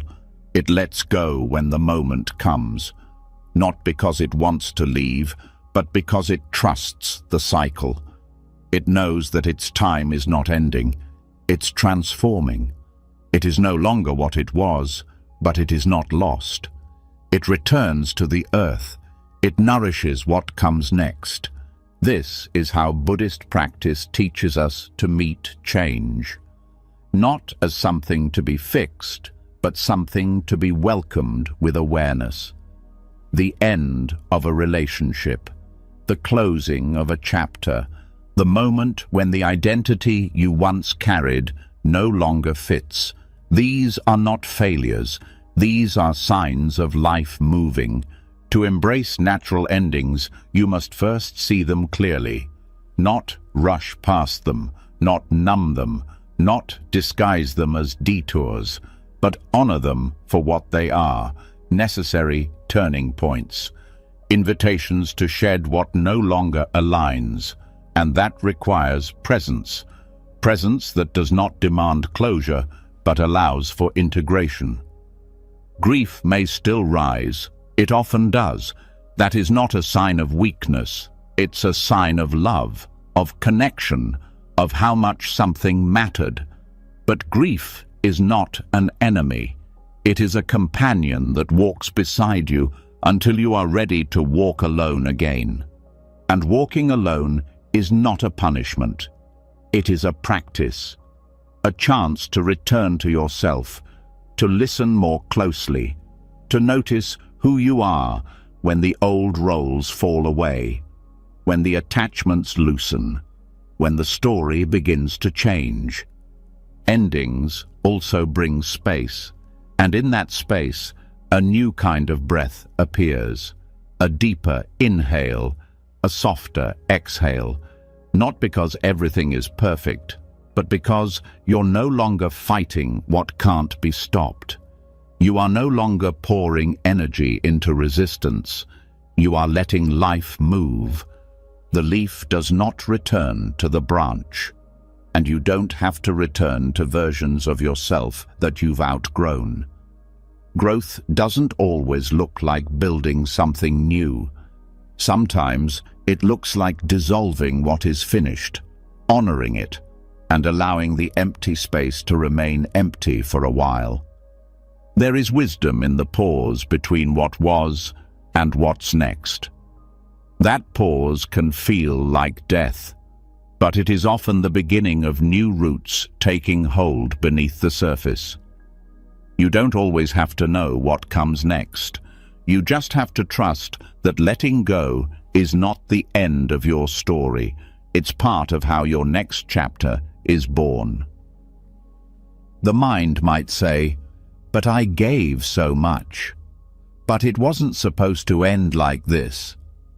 And those thoughts are valid. They're echoes of attachment, not proof that something has gone wrong. You are allowed to mourn what ended.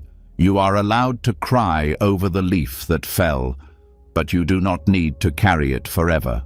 Some things were beautiful. Some things taught you. Some things stayed longer than they should have, and all of them shaped you. The letting go is not a rejection of the past. It's a commitment to the present.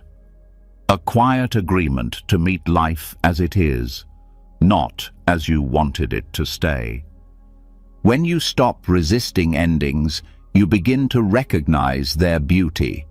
the relief of not having to pretend anymore, the honesty of saying, "This has run its course," the strength it takes to stop clinging and start trusting.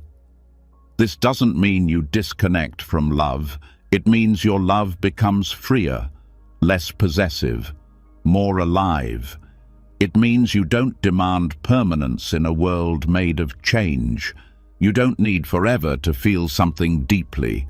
You don't need guarantees to give your heart fully. Every leaf that falls is a teacher. It shows you how to release with grace, how to let go without losing yourself, how to face the wind with open arms instead of clenched fists. And every time you do, you become lighter. Not because you're less, but because you're more in tune with what matters now.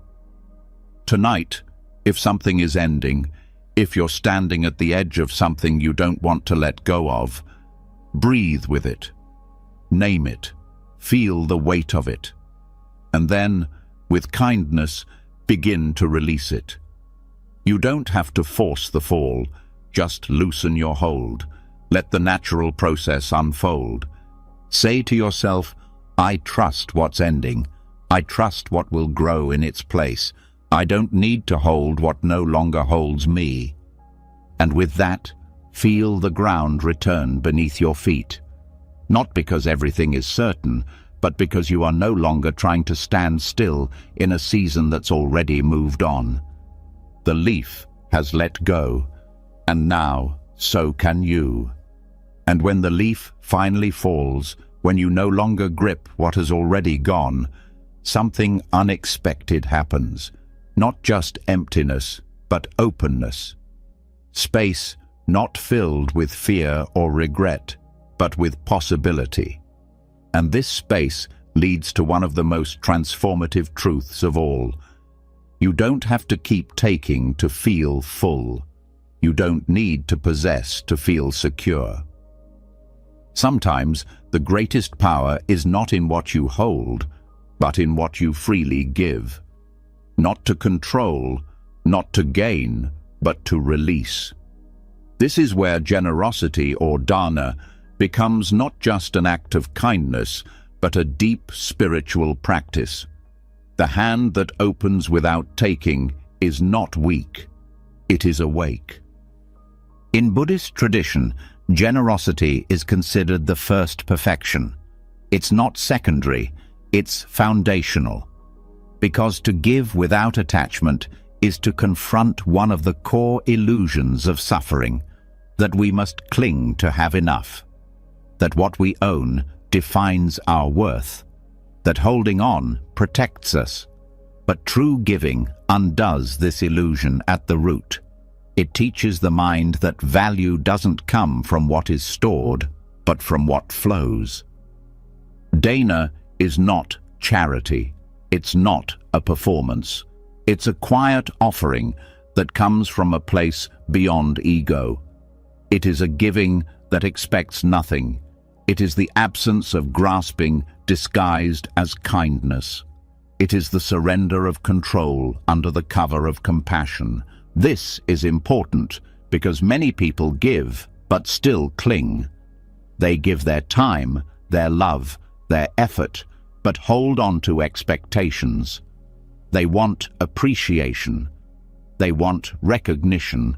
They want control over how the gift is received. But this isn't true dana. That's a transaction, and transactions carry weight. True generosity carries none. When the hand opens without needing to take, it no longer fears loss. It doesn't calculate worth. It simply allows flow. And this flow heals both the giver and the receiver. The giver is freed from self-obsession. The receiver is given space to feel seen without debt. No one is bound. Nothing is owned. Buddhist practice teaches that giving breaks the illusion of permanence.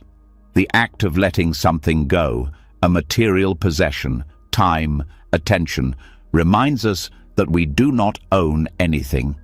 Not truly. Even the body we live in is borrowed. Every moment of life is a gift we can't keep.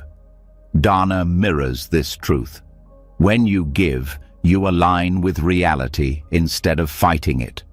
And it extends beyond things, giving attention without needing to be the center, giving love without controlling how it returns, giving forgiveness without holding it over someone's head.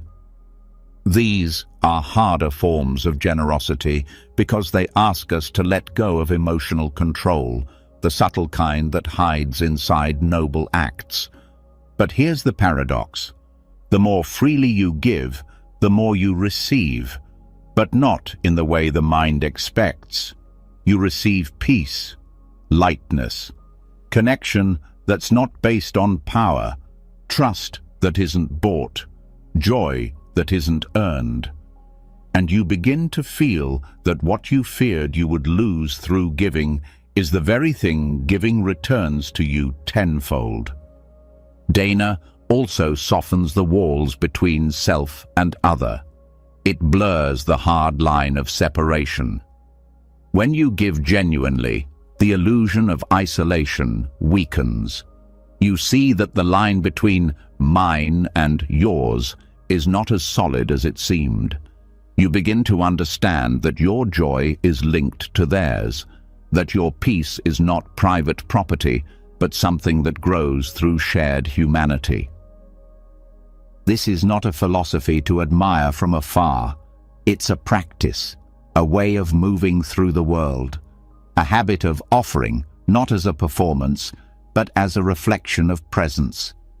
You give not because you're supposed to, but because you see the moment clearly, and the most natural response is openness. And that openness trains the heart. Each act of generosity becomes a quiet lesson in detachment, not cold detachment, but warm freedom. You offer and you let go. You act and you don't grip the outcome. And this trains you to live more lightly, to move through the world with less friction, less need. This practice also works in reverse. When you withhold, when you cling, you feel it in your body. The tightness, the fear, the pressure. Holding too much of anything creates suffering. Even the grasping at good feelings becomes exhausting. But when the hand opens, the body breathes, the heart expands, the mind rests. Generosity, when practiced deeply, undoes the identity of lack. That hidden story that says, I don't have enough. I'm not enough. If I give, I'll be empty. But giving proves otherwise. Giving shows you that you are already full, that you don't need to protect your peace with walls. You can offer it, share it, live from it. And this applies not only to individuals, but to the way we relate to the world. A society built on taking, on endless accumulation, on hoarding status and safety creates collective anxiety. But generosity softens the system. It introduces trust into a cycle that runs on fear. It reminds people that not everything is a transaction, that value can exist outside of profit, that relationships can be built on care, not leverage. In the teachings, even the Buddha himself relied on dana. He didn't sell his teachings, he offered them, and the communities that supported him did so not out of obligation, but out of reverence. It was a mutual generosity, an energy of flow, not extraction. So how do you live this? It begins with awareness. Notice when you hold too tightly, when your giving comes with strings, when your kindness masks control, and then begin to open small steps. Give without explanation, without waiting for praise, without needing a specific outcome. not to feel better, just to be free. And when the fear rises, and it will, breathe through it. Let your body remember that you are not losing, you are releasing, you are stepping back into rhythm with reality, into the truth that everything you try to keep will one day be taken anyway. So, let it move through you. Let it do its work in someone else's life. And do this not just when it's easy, but when it's hard, when the heart wants to close, when the ego wants to protect, when your pain says, "Don't give again." That's when the practice becomes real. That's when Dana stops being an idea and becomes a transformation. Because what you're really giving up isn't the thing. It's the illusion that you need it to be whole. So tonight, feel your hands, literally. Let them rest open on your lap. Let the body show you the gesture. And then ask yourself, where can I open more? What have I been gripping? Not just in objects, but in thoughts, in relationships, in identity. Let the answers come. Let them be gentle. You don't have to fix it all now. Just begin. Begin with the smallest offering, a thought released, a kindness given, a need let go. And as you rest, repeat silently, I can offer without owning. I can love without holding. I can live with open hands. And when the hand opens without needing to take, when the act of giving becomes a soft release instead of a silent demand, something begins to shift. You start to feel less tangled, less rushed, less burdened by the invisible weight of having to shape everything perfectly. But there's still one place where control quietly hides: the breath. Not the act of breathing itself, but the tension that builds when you forget to return to it. When life spins too fast, when the urge to fix everything takes over. And yet, with one inhale, everything can settle. The dust doesn't need to be swept. It needs to be left alone long enough to land. And that's what mindful breathing offers. A return to peace, not through effort, but through presence. In the Buddhist path, the breath is not just a biological necessity, it's a bridge, a thread between the body and the mind, between reaction and awareness, between the chaos of the world and the clarity within. And unlike anything else you might rely on, it is always available, always faithful, always here. Mindful breathing is not dramatic. It won't make the problems disappear. It won't erase your schedule or give you immediate answers. But what it does is even more powerful. It stops the spiral. It breaks the pattern. It invites the nervous system to pause before it tries to fix, solve, defend, or chase. It shifts the attention from the storm to the eye of it. The breath grounds. It does not need to be manipulated to do this, simply noticed, received, felt. When the mind is racing, the breath slows the race. When the body is bracing, the breath softens the grip. It reminds you that not everything has to be controlled, because not everything is broken. The world teaches urgency, alerts, demands, notifications, problems you're told must be handled now. But the breath teaches a different tempo. It slows the drumbeat. It turns down the volume. It says, you can be here just as you are. You don't need to solve this moment. You only need to return to it. And that return is where peace begins. Not the peace that comes from everything going your way, but the peace that's been waiting under the noise. Like dust finally settling once the wind stops thrashing. This doesn't mean life stops happening, but how you meet it changes. Instead of reacting to everything with urgency, you begin to respond from stillness. Instead of trying to change the external world to find peace, you start tending to the space within you where peace already lives. Breathing with awareness doesn't require effort. It requires willingness. A willingness to stop for a few seconds and turn inward. To notice the inhale as it rises. To follow the exhale as it leaves. To be with that movement without needing to fix or change it. And in that pause, the internal storm begins to fade. Many traditions talk about finding peace, but the Buddha pointed directly to the breath as a path to it. Not as a symbolic idea, but as a real, physical, embodied tool. The Anapanasati Sutta, one of the foundational teachings, is entirely centered on mindfulness of breathing, not because breath is special, but because it is honest, present, unfiltered. The breath doesn't lie. It reflects the truth of how you are. Shallow when afraid, tight when angry, held when anxious.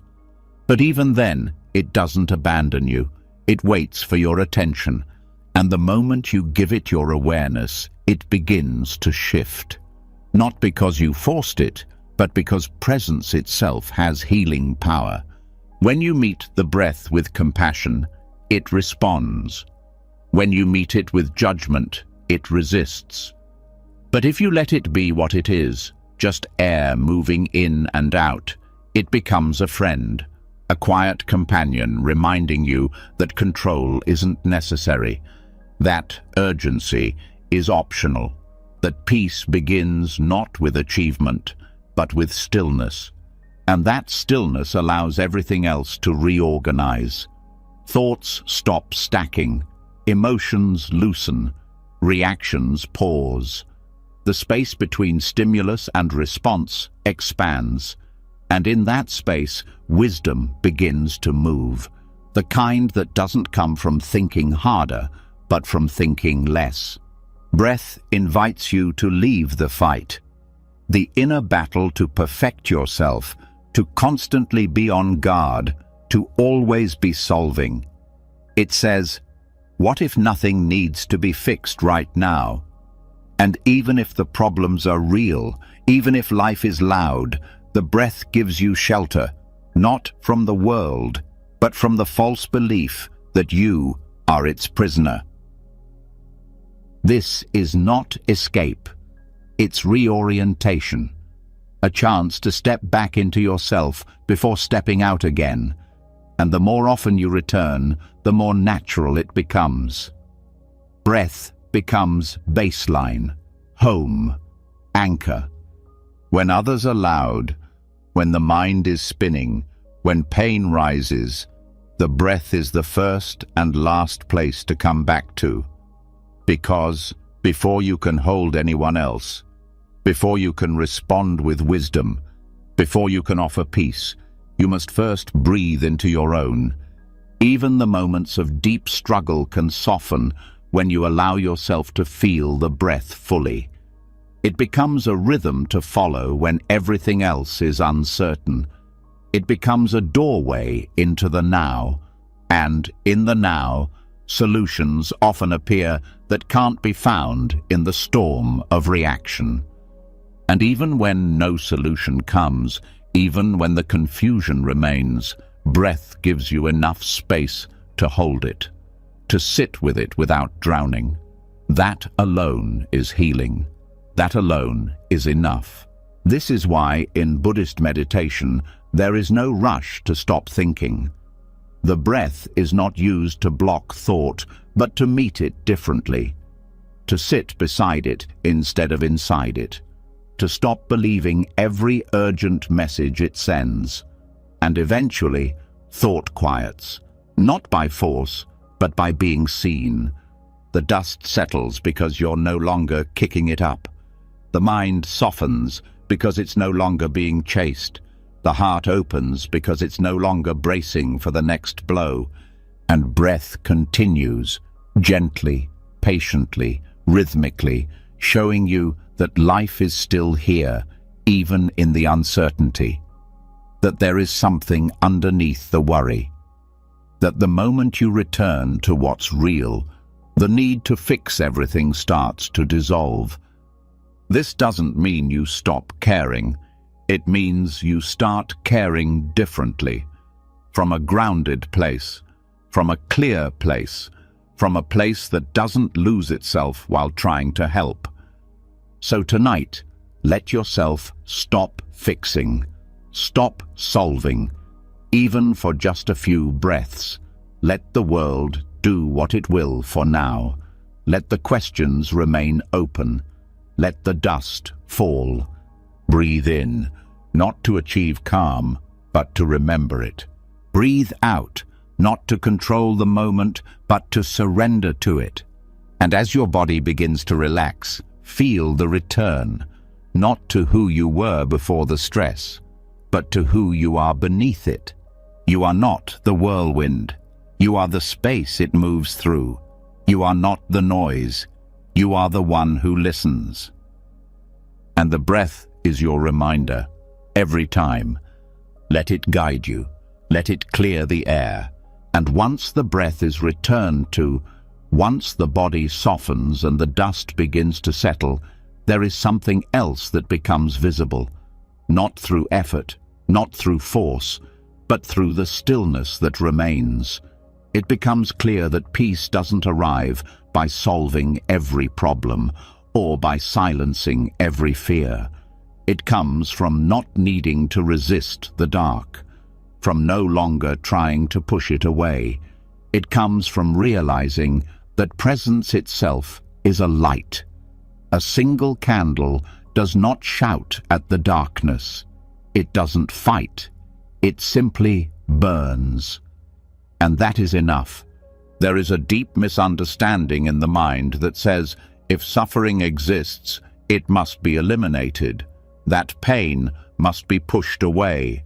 That darkness must be defeated through struggle. But the Buddhist path points to a quieter, more radical truth. The darkness doesn't need to be destroyed. It needs to be lit. And that light does not come from rage or control or perfection. It comes from attention, from being fully here, from not turning away. Suffering, in its many forms, tends to grow in shadows. It feeds off avoidance, off the tension of inner war. But the moment awareness enters, it begins to lose shape. It's not that the pain vanishes, but the grip it holds begins to loosen. The wound, no longer hidden, begins to breathe. You've already seen that control can't make everything better. You've seen that letting go brings clarity, that silence holds wisdom, and that breath brings peace. Now the next step is even softer, the realization that presence is powerful on its own. You don't need to fix everything. You don't need to fight every emotion. You only need to remain present with it. Just like a candle doesn't argue with the dark. It just shines. This way of being doesn't mean apathy. It doesn't mean that you sit back and watch the world burn.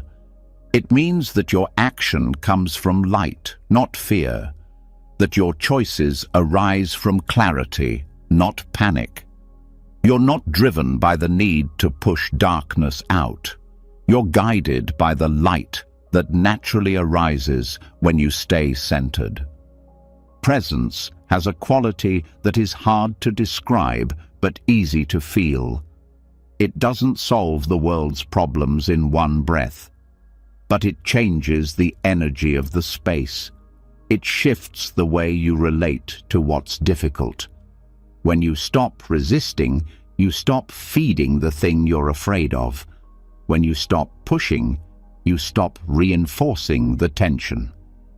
The candle teaches that you can hold pain without becoming it, that you can sit with fear without needing it to disappear, that your stillness can be more healing than your strategies, and that your attention, steady, non-judging, gentle, is the most powerful force you have.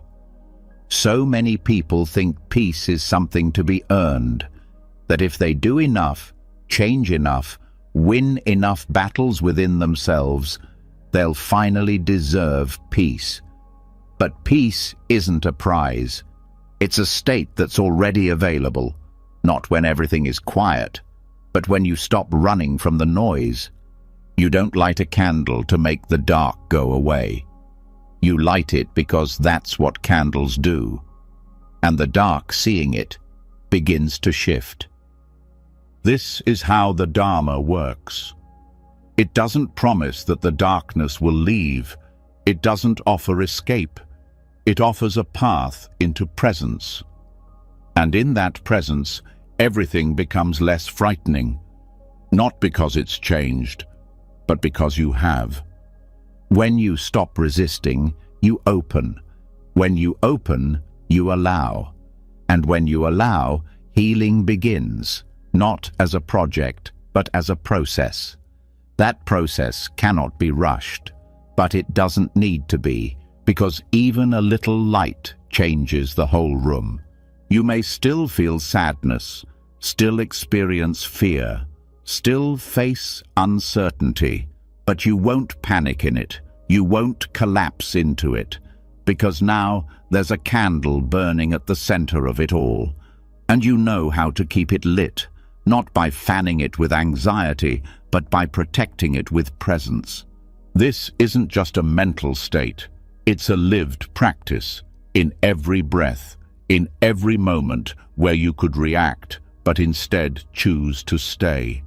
When you feel the urge to run, and instead choose to remain rooted. When you soften instead of tighten. When you allow instead of defend. That is the candle. That is the light. And it doesn't need to be big, just consistent, just steady, just honest. Even in relationships, this energy transforms everything. When someone brings chaos or pain into your space, the old reaction might have been to fight or fix, but now the response shifts. You hold the light. You stay present. You don't get pulled into their storm. You offer clarity, not as dominance, but as steadiness. The darkness is not the problem. The resistance to it is, because the more you fight it, the more you entangle with it. But the moment you let go of that fight, you begin to see through it. You see that it's not solid. That much of the fear was built from habit, not truth. And so you keep your light steady, not to control the moment, but to meet it, to allow what is without collapsing into it, to stand with an open heart, not a clenched fist.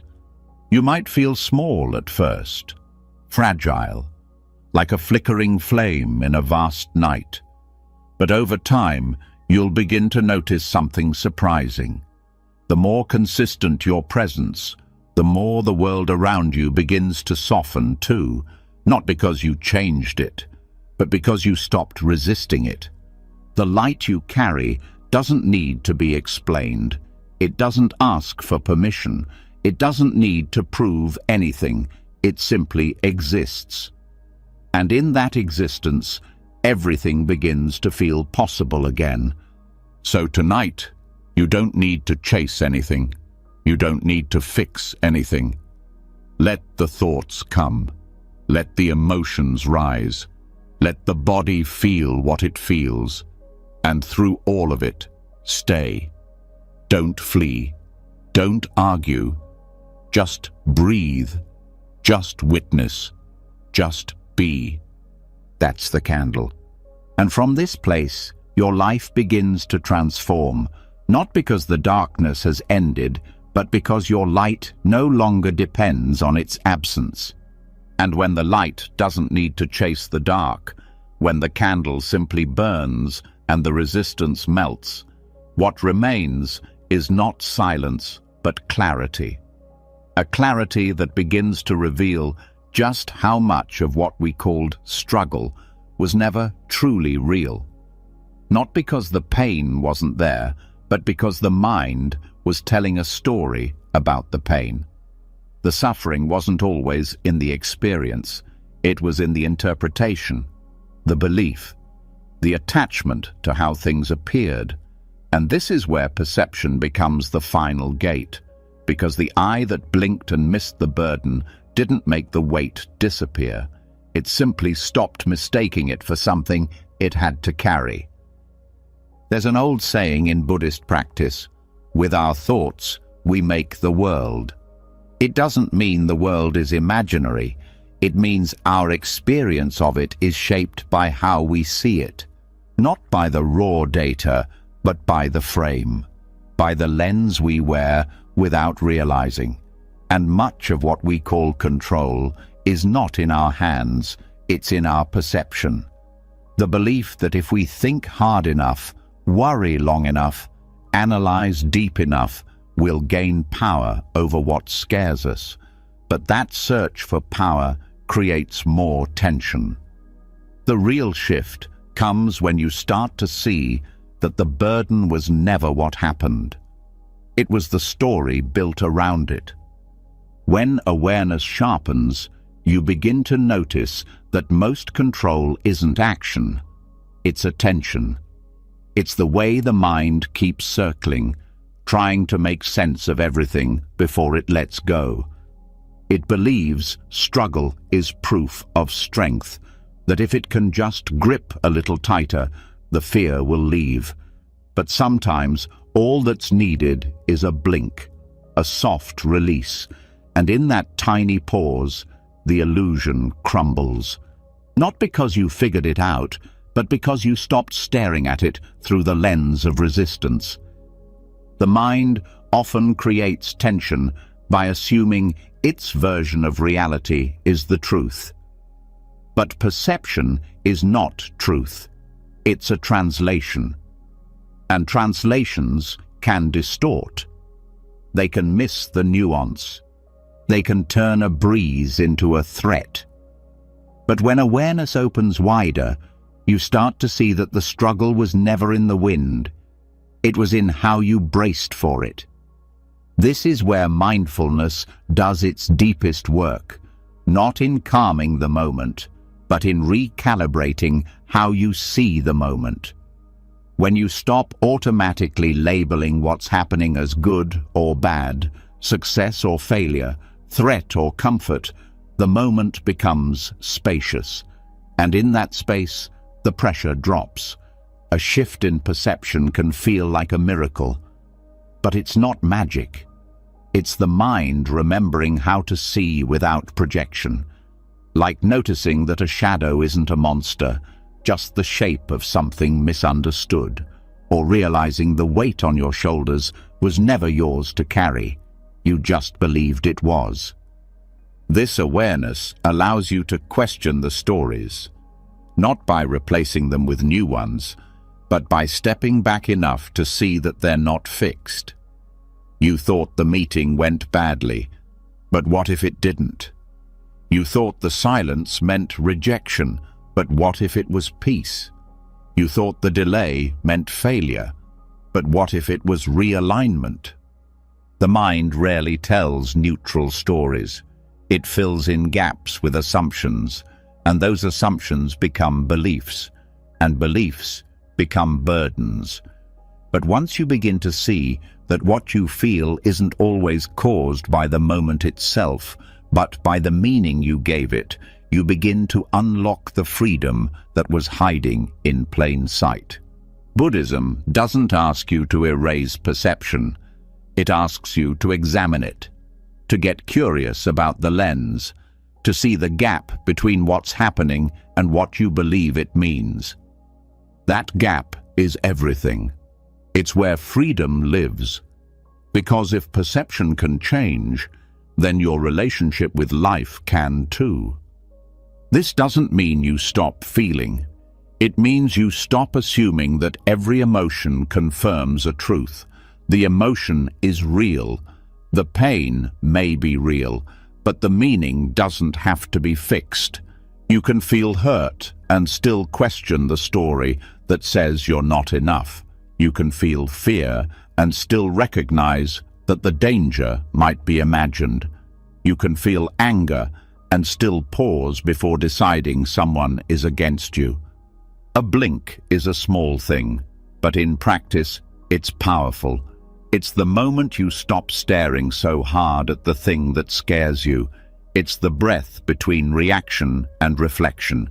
It's the decision to soften your view long enough to consider that maybe, just maybe, you're seeing the situation through a filter you didn't choose. And that filter is often made of old pain, old defenses, old definitions of worth. It clouds the present with echoes of the past. But perception can be updated, not forcefully, not by erasing what you see, but by noticing how you see and letting the seeing expand. This is why meditation can be transformative, not because it gives you new information, but because it gives you new eyes. Eyes that stop scanning for what's wrong. Eyes that notice the tension in your jaw and don't make it a story. Eyes that see the sadness and hold it without needing it to mean catastrophe. The burden begins to dissolve, not because it becomes lighter, but because it no longer has your identity wrapped around it.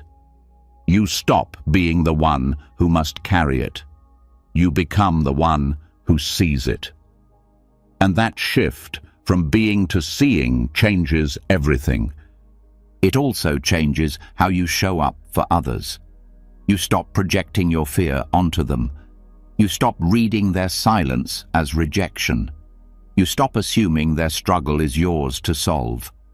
You begin to see people more clearly because your perception is no longer hijacked by your own unexamined fear.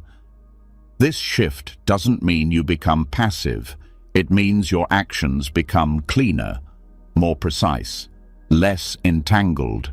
You don't need to control what someone thinks of you if you no longer believe your worth depends on it. You don't need to defend every choice if you trust the clarity behind it. You don't need to be seen a certain way if your self-view is no longer built on fragile narratives. What was once a burden begins to fade, not because life changed, but because you stopped gripping your own version of it so tightly. So, tonight, let your awareness widen. Let your gaze soften, not just outwardly, but inwardly too. Notice where you've been staring at a problem without blinking, where the mind has been frozen in its version of what's wrong, and gently blink. Let the muscles of perception relax. Let the stories unravel. Let the meanings return to silence. Say to yourself, I don't need to control what I can see differently. I can meet this moment without believing everything my mind tells me about it. And in that soft shift, the burden begins to dissolve. And once the burden has been seen for what it is, an illusion held in the grip of perception, you begin to understand that most of the pressure you felt was not coming from the world, but from the way you thought you had to move through it, the way you believed strength had to look, direct, defiant, unbending. But the mind, when it softens, reveals a deeper kind of strength, not in confrontation, not in proving, but in adapting without losing who you are. This is the quiet wisdom of the river, the current that does not argue with the rock. It flows around it, and in doing so, it shapes the world without ever needing to resist it. The Buddhist path teaches that force is rarely the most skillful response. Even when faced with opposition, with difficulty, with misunderstanding, the Dharma invites something else: flexibility. This doesn't mean weakness, it means precision. It means knowing when to stand still and when to move, when to speak and when to remain quiet, when to push and when to yield. And this yield is not surrender to defeat, it is surrender to wisdom. The river doesn't lose power by curving around the obstacle. It finds a way. It doesn't stop. It doesn't resist. It doesn't argue. It adapts. And in that adaptation, it remains true to its nature. It continues flowing, steady, clear, uninterrupted by the need to fight for space. That is the strength of yielding. Many people grow up believing that to be strong means to confront, to demand, to stand firm in all situations. But Buddhism points to a subtler power, the power that comes from not needing to win, from not seeing life as a battlefield, from choosing movement over resistance. And in that choice, suffering begins to unravel. The rock in your life could be anything: a person who refuses to understand you, a situation that feels unfair, a pattern that keeps returning. The reactive mind wants to smash against it, to force it to move. But the wiser path, the one that creates less pain, is to ask, how can I flow here? How can I respond without needing to confront? Flow doesn't mean abandoning your values. It means expressing them with wisdom. You don't need to shout your truth if your presence already speaks it. You don't need to overpower someone to protect your peace. You protect it by not handing it over in the first place. This is the difference between reaction and response. Reaction is immediate, tense, usually rooted in ego. It wants to win, to defend. But response is spacious. It listens, it watches, it waits until it sees the clearest path. And often that path is not through the obstacle, but around it. The river doesn't waste energy trying to move what cannot be moved. It moves itself. It trusts its direction more than it fears the block. That is not weakness. That is mastery. The understanding that adaptation is not compromise, it's wisdom in motion. This also applies internally. The rocks inside you, those hard places, those habits of mind, those emotional triggers, you don't need to confront all of them at once. You don't need to break yourself apart to become whole. Sometimes the path forward is not digging deeper, but allowing yourself to move around what isn't ready to shift, to acknowledge the resistance without engaging it, to keep flowing in the direction of your peace. Adaptation, in this way, becomes a sacred act. It means you are listening to life instead of fighting it. You are no longer forcing outcomes, but moving with what arises. That doesn't mean giving up. It means being wise with your effort, using your energy where it matters, not trying to change what isn't yours to control. This is where so much of our suffering softens. When we stop trying to make people agree with us, when we stop trying to get closure from those who won't give it, when we stop forcing healing before it's time, we become like water, not because we have no direction, but because we've stopped wasting energy on things that do not move. And over time, that flow shapes everything. The hardest stone becomes smooth, not through force, but through time, through the consistency of contact, the quiet power of presence. That's what adaptation gives you. The ability to stay on your path without burning out. The ability to remain soft without becoming weak. This is the heart of skillful means. Not fixed rules, but flexible application. Responding to the moment as it is, not with what worked yesterday, not with what you wish were true, but with what is needed now. That requires presence, attention, humility, and the courage to move differently. You begin to notice how often confrontation is unnecessary, how many arguments could dissolve if just one person chose to listen without defensiveness, how much energy is spent proving what no one is asking you to prove, and how liberating it is to let all that go. This also transforms how you hold your own pain. You stop trying to fix every emotion the moment it arrives. You stop trying to be perfectly calm all the time. You start flowing with the inner weather instead of battling it. Sadness arises. You feel it. You breathe. You let it move through. You don't set up camp in it, but you don't push it out either. You adapt. And the more you do this, the more confidence grows. Not the loud kind, not the kind that needs applause, but the kind that knows. I can handle this. I don't have to control everything to feel safe. I don't need everything to change for me to keep growing. I can move with life and let it shape me without breaking me. This is the power of non-confrontation. It gives you back your energy. It gives you back your peace. It teaches you to move without friction, to shift without losing center, to bend without losing spine.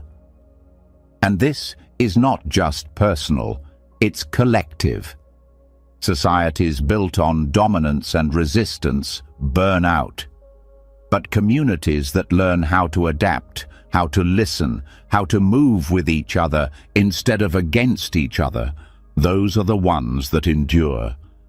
So tonight, think about what you've been pushing against, what you've been trying to change through pressure, through tension, through argument. Ask yourself, is there another way? Can I flow around this instead of smashing into it again? Can I protect my energy by moving with the truth instead of against it? Say to yourself, I don't need to fight to move forward. I don't need to control to stay strong. I can trust the flow of who I am. And then breathe into that. Let it soften what's still bracing inside you. Let the river keep moving. And after learning to move like the river, after flowing around the rock instead of colliding with it, there's something else that becomes clear. It isn't always the resistance in the world that wears you down. Sometimes it's the invisible need to be seen, to be heard, to be acknowledged for every thought, every truth, every effort. There's a quiet hunger inside that longs for others to understand, to validate, to echo back what you know within. But in Buddhist practice, one of the most powerful teachings comes in the gentlest form, the whisper that didn't demand to be heard. Not because it was unimportant, but because it no longer needed the world's agreement to remain at peace. This kind of silence is not suppression. It's not fear. It's not apathy. It's clarity. The understanding that truth doesn't gain value when others confirm it. That inner knowing doesn't become stronger through external echo. It becomes more stable when you stop needing anything from it. When it can speak softly inside you and remain enough. This lesson is often the hardest for the heart, especially for those who have spent a lifetime trying to prove themselves, who have shaped their voice to match the room, who have learned to speak louder when they feel invisible.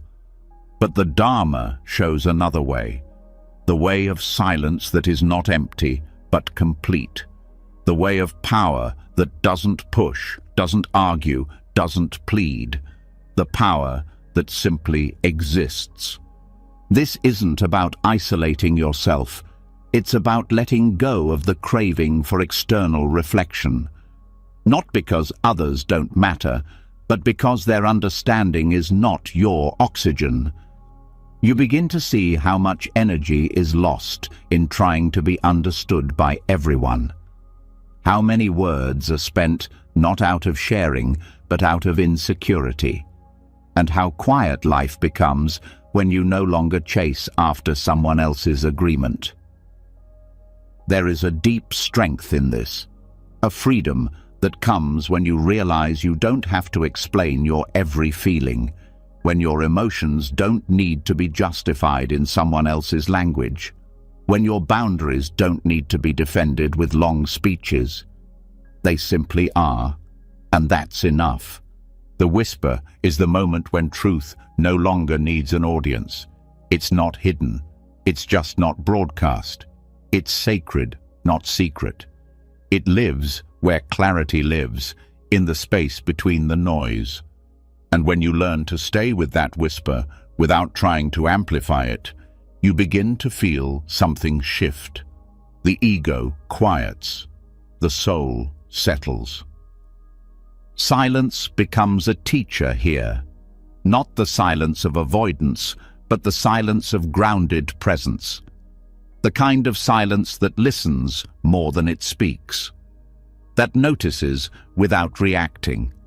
That sees the drama unfold and doesn't rush to join it. That holds space without trying to control it. You begin to notice how much of your communication was rooted in fear. Fear of being misunderstood.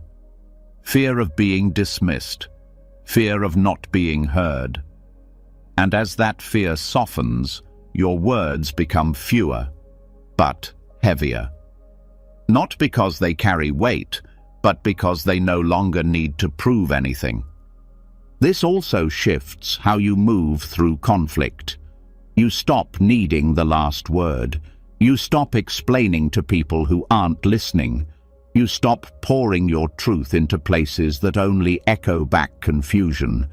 Instead, you allow silence to do its work. You let time teach what urgency cannot. There is a dignity in not defending yourself, in not forcing people to see your side, in allowing misunderstandings to float without needing to chase after them. That doesn't mean you allow disrespect, but it means you no longer tie your peace to someone else's perception of you. And this changes how you relate to your own inner world. You begin to sit with your thoughts without narrating them. You let feelings come and go without needing to tell a story around each one. You rest in the knowing that not every truth needs to be shared to be real. In meditation, this is why the silence matters so much. Not just the outer silence, but the inner one. The moment when you stop trying to organize your mind and simply let it be. Not controlling the thoughts, not suppressing them, just observing without needing to respond. And in that stillness, something else begins to emerge. Not a solution, but a deeper presence. This is what the whisper teaches. That presence is enough. That truth can live inside you without having to announce itself. That the deepest clarity often arrives when you stop talking long enough to feel it fully. And this doesn't make you invisible. It makes you rooted. People feel this difference. They feel when your peace doesn't depend on their approval. They feel when your silence holds substance, not avoidance. And often they lean in, not to fill the silence, but to understand it. You also begin to notice how much space opens up when you stop needing to narrate your life.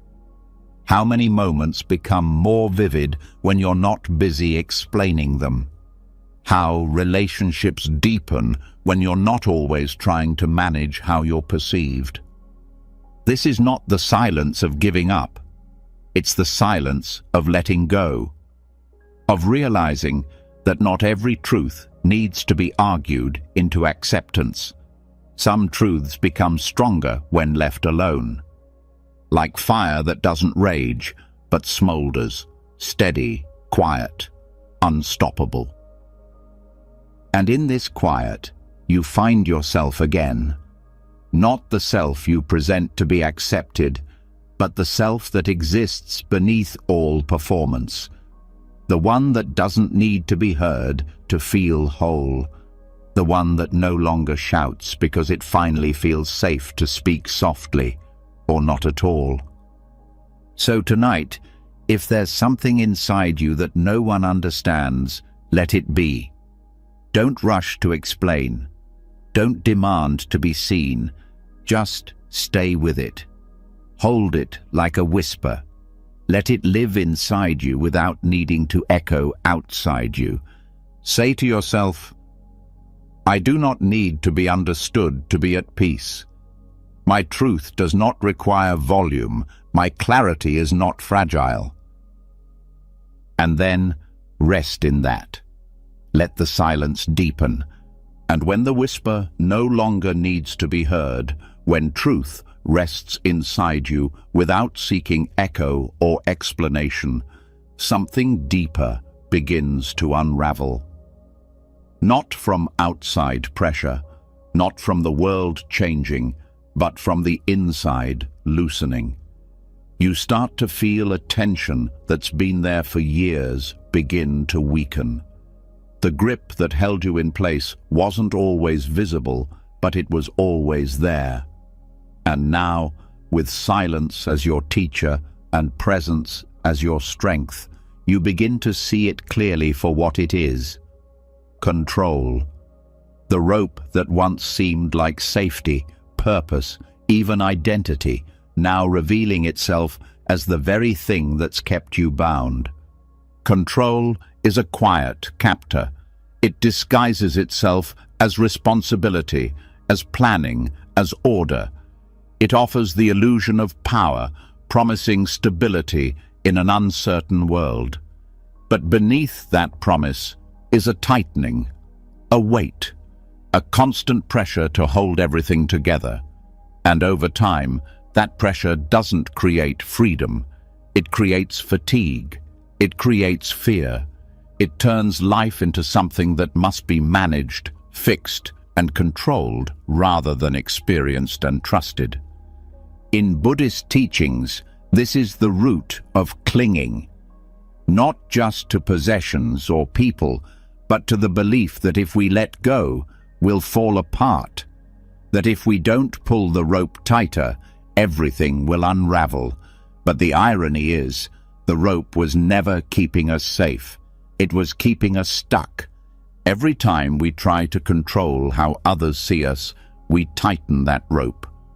Every time we force a decision that isn't ready, speak a truth that isn't ripe, or cling to a plan that no longer fits, we're adding threads to the tension, not realizing that control, though it feels secure, is a kind of prison, not made of walls, but of habits, of old beliefs, of the fear that surrender means failure.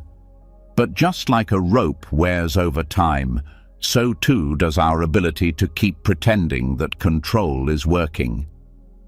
We start to notice the fraying in our stress, in our impatience, in the sharp edges of our thoughts, in the way even joy starts to feel like something we're managing instead of feeling.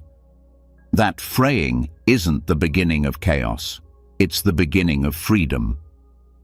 When a rope begins to unravel, it doesn't collapse all at once. It loosens, slowly, and so too must we.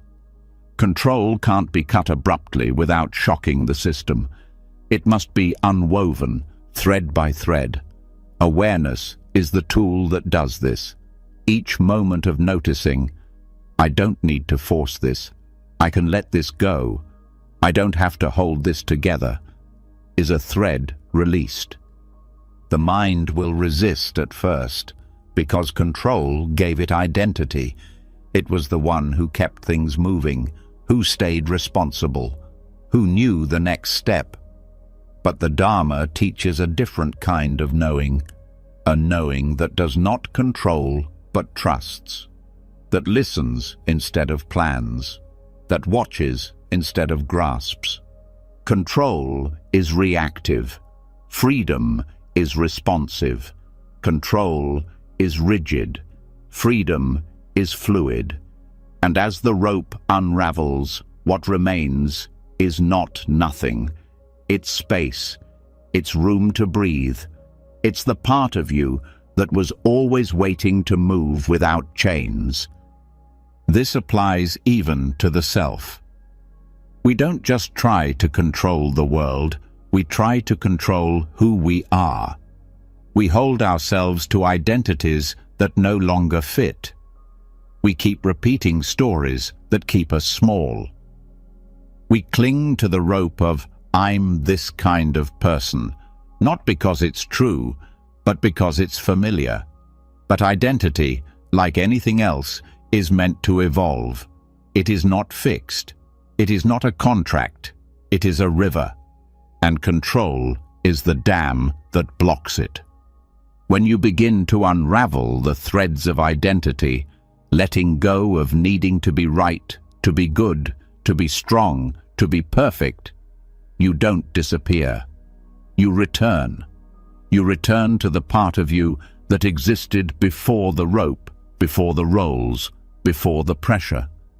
This unraveling also teaches compassion, because when you no longer grip your own story so tightly, you stop demanding others grip theirs. You allow people to change, to grow, to fall apart and come back differently. You stop needing them to fit your expectations because you're no longer trying to fit your own. And the world becomes softer. Not because it changes, but because you've stopped trying to hold it still. You begin to see beauty in its movement, in its uncertainty, in the way it refuses to be tamed. That refusal used to scare you. Now it feels like truth. You learn to meet life with open hands, to let the rope fall from your fingers. Not because you've given up, but because you've woken up. To the truth that control was never peace. It was never safety. It was the armor that kept love out, kept joy small, kept you distant from the softness of the moment. As you unweave the rope, you rediscover choice. Not the illusion of control, but real, grounded choice. The ability to move with intention instead of reaction, to respond to the moment instead of rewriting it, to act from presence, not from habit. And that's when liberation begins to feel less like a concept and more like a body sensation, less like a goal and more like a return. Your shoulders drop, your breath deepens, your mind stops racing ahead. You're not waiting for peace anymore, you're living it. You're no longer tangled in the fight to be enough. You already are. You're no longer clutching your life into shape. You're shaping it gently, with care, not control. You begin to trust that what falls apart was never yours to hold, and what stays, stays freely. This kind of freedom doesn't make you reckless, it makes you respectful. You treat life as something to be touched, not gripped. You meet others with openness, not strategy. You lead yourself with curiosity, not fear. You begin to feel like the truest version of yourself, the one who doesn't need to hold everything together in order to be whole. So tonight, feel for the rope. Where is it still tight? What are you still gripping? What are you trying to hold up that may not need to be held anymore? Don't force it loose. Just breathe. Look at it. Let it speak. Say to yourself, I do not need to bind myself to be safe. I do not need to grip to be worthy. I can let this thread fall, and I will still be here. And then let the next thread fall, and the next, until what remains is not a rope, but a truth. You were never the knot. You were always the space around it. And once the rope has fallen away, once the grip has loosened and the threads of control have unraveled, what you're left holding isn't tension anymore. It's space. But in that space, a question rises that's quieter and more unsettling than the rest. If I am not the one who held it all together, who am I? If I'm not the person bound to the image I've spent so long protecting, then what remains? That question is the doorway to one of the most profound Buddhist truths, that the self we work so hard to define, manage, and protect might not be what we think, that it might be more mirror than substance, something that reflects what passes through, but never holds onto it. And this is where the mirror that refused to hold the reflection becomes your teacher. In Buddhism, this teaching is called anatta, no self. It does not mean you do not exist. It means the fixed identity you keep trying to maintain is not what you truly are. The voice in your head saying, "This is me," the image you present to the world, the personality traits you think define you, all of that is in constant motion. And yet we suffer when we try to freeze those images, when we try to hold the reflection still. The mirror shows what's there, but it doesn't cling to it. It reflects, but it doesn't absorb. And when you begin to see yourself like this, something inside you begins to soften. The constant need to control how you're seen, how you appear, how consistent your identity looks to the world, it all starts to fall away. Not because you've lost who you are, but because you've stopped needing to prove it. This detachment from identity is not disconnection. It's freedom. It allows you to meet each moment as something new, not as someone defined by the past, not as a person boxed in by their own labels, but as awareness itself, open and shifting with the world, no longer chained to a reflection that was never meant to be permanent. Think of how often you defend yourself, not from danger, but from someone misunderstanding who you are. Think of the energy spent maintaining the version of yourself you've created in your mind. You say, "I'm this kind of person," and then build your decisions around that image. But what happens when that image no longer fits? When life asks you to become something else, to change, to evolve?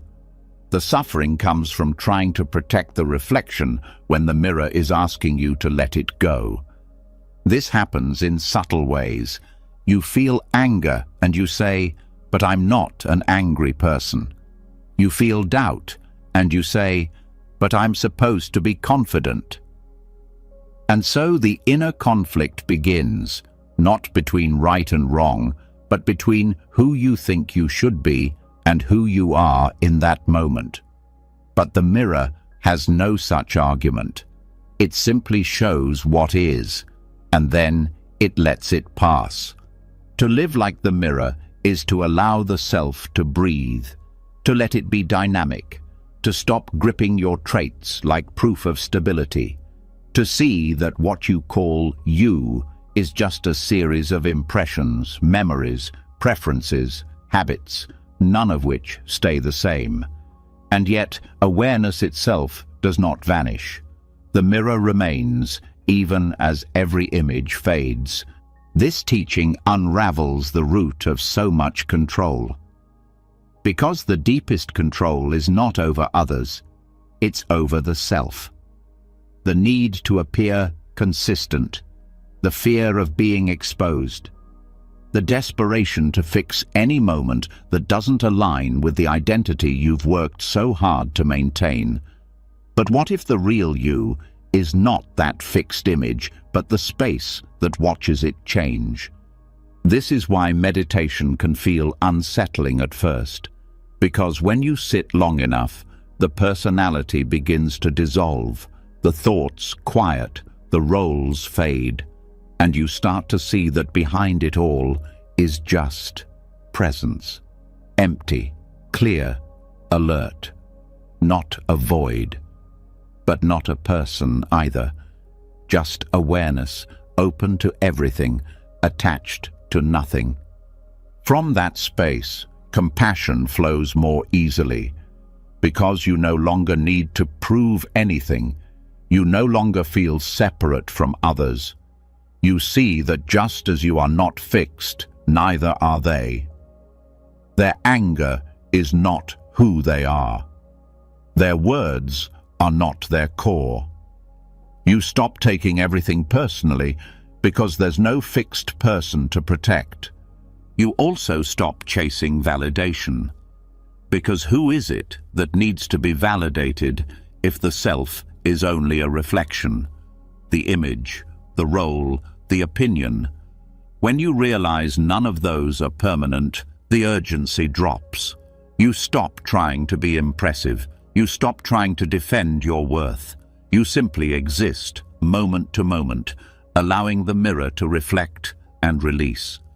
This awareness also dissolves shame, because shame is often the result of believing that one moment defines you, that one mistake becomes your identity. But when you see the self as fluid, that moment loses its power. It becomes something that passed through, not something that stuck. And you're left with the truth. You are not your reflection. You are the clarity that sees it come and go. And what about goals, purpose, growth? They still matter, but they're no longer tied to ego.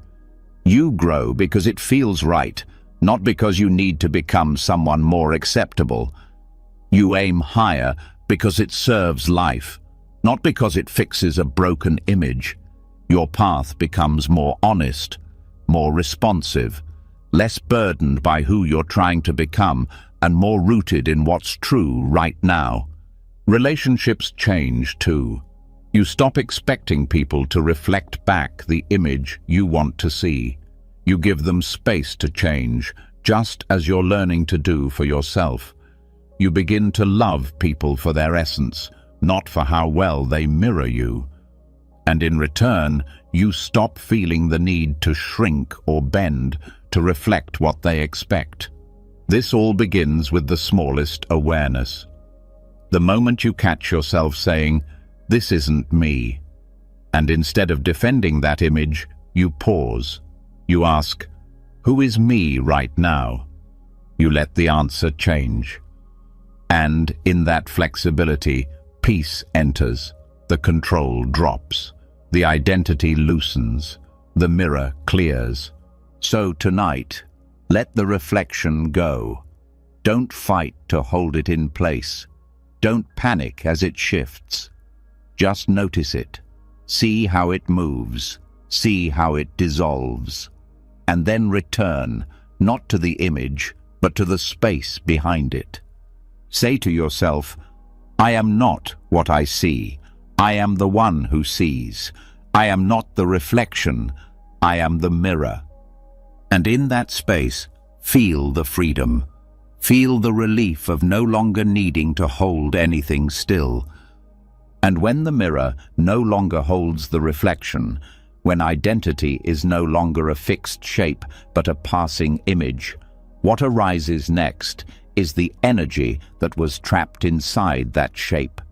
The emotions that once had to fit the mold, the anger that had to be hidden, the sadness that had to be justified, the passion that had to be managed.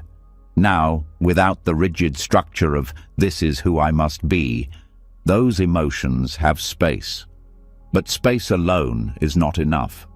What you do with that space matters, because emotional energy doesn't need to be extinguished. It needs to be transformed. Like fire that warms without burning, This is the art of letting go, not by suppression, but through redirection. Emotions are not enemies. They are messengers. But when you try to control them, when you suppress them in order to protect your image or to avoid discomfort, they don't disappear. They go underground. They seep into the body. They rise in unexpected moments.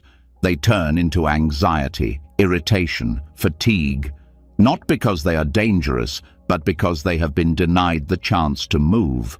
Fire becomes destructive when trapped, but when given space, it gives light. It provides heat. It becomes useful. The Buddhist path does not ask you to be emotionless. It asks you to be intimate with what arises, to be aware of the sensations, the pull, the energy behind each emotion, not to act on it blindly and not to bury it, but to witness it fully. That witnessing changes everything. Because the moment you stop trying to fight the fire or run from it, you learn how to tend it. Like a monk tending the flame at a shrine, not out of fear, but out of reverence. Take anger, for example. It's not wrong, it's not weakness. It often carries valuable information about boundaries, about injustice, about care. But when it becomes entangled with ego, when it becomes an identity or a weapon, it burns everything. The practice isn't to kill the anger, it's to sit with it long enough to hear what it's trying to say, and then to decide with clarity how to use that energy. Maybe it becomes a boundary, maybe it becomes a conversation, maybe it becomes action, but it's no longer fire thrown wildly, it's heat directed wisely. The same is true for grief. When grief is resisted, it becomes heaviness. When it's hidden, it becomes numbness. But when it's allowed to move, when it's felt without shame, it opens the heart. It softens the edges. It connects you to compassion, not just for your own pain, but for the shared experience of all beings. It no longer consumes you. It warms you from the inside. It becomes fuel for empathy. Even joy can burn when it's clung to. When you try to hold on to it, to make it last longer than it's meant to, it turns into anxiety. The fear of losing it becomes stronger than the joy itself. But when you let joy flow, when you meet it fully without gripping, it becomes a gentle flame, one that dances lightly in your presence without needing to be owned. This is the heart of redirection. You're not suppressing the fire, you're turning it into something else, not by effort, but by awareness. Awareness is the container. It holds the emotion without letting it take over. It sees the rise of the flame and knows how to keep it from spreading out of control. And over time, you begin to feel safer inside yourself, not because you've eliminated difficult emotions, but because you've learned how to carry them with wisdom. This changes how you move through the world. You no longer explode, you no longer implode, you express. But that expression is not loud unless it needs to be. It's not silent unless silence is true. You stop being reactive and start becoming responsive. You act from clarity, not from habit. And this also means you stop fearing your emotional intensity. Some people are wired with deep emotional energy. This isn't a flaw, it's a gift. But if you try to control it, to mute it, it will turn inward. It will drain you. Instead, the path is to learn how to channel it. Like fire through a forge, it can shape steel, create tools, forge art, but only if it is tended. Meditation helps with this, not because it eliminates emotion, but because it trains the mind to watch it, to stay with it, to feel the heat rising and not panic, to say, "This too is part of the path," and to breathe with it until the mind becomes still enough to understand its direction. And in everyday life, this shows up in small moments. You feel irritation during a conversation. Instead of snapping, you pause. You breathe. You notice the heat. You name it softly. Frustration. You don't fight it. You don't feed it. You simply feel it.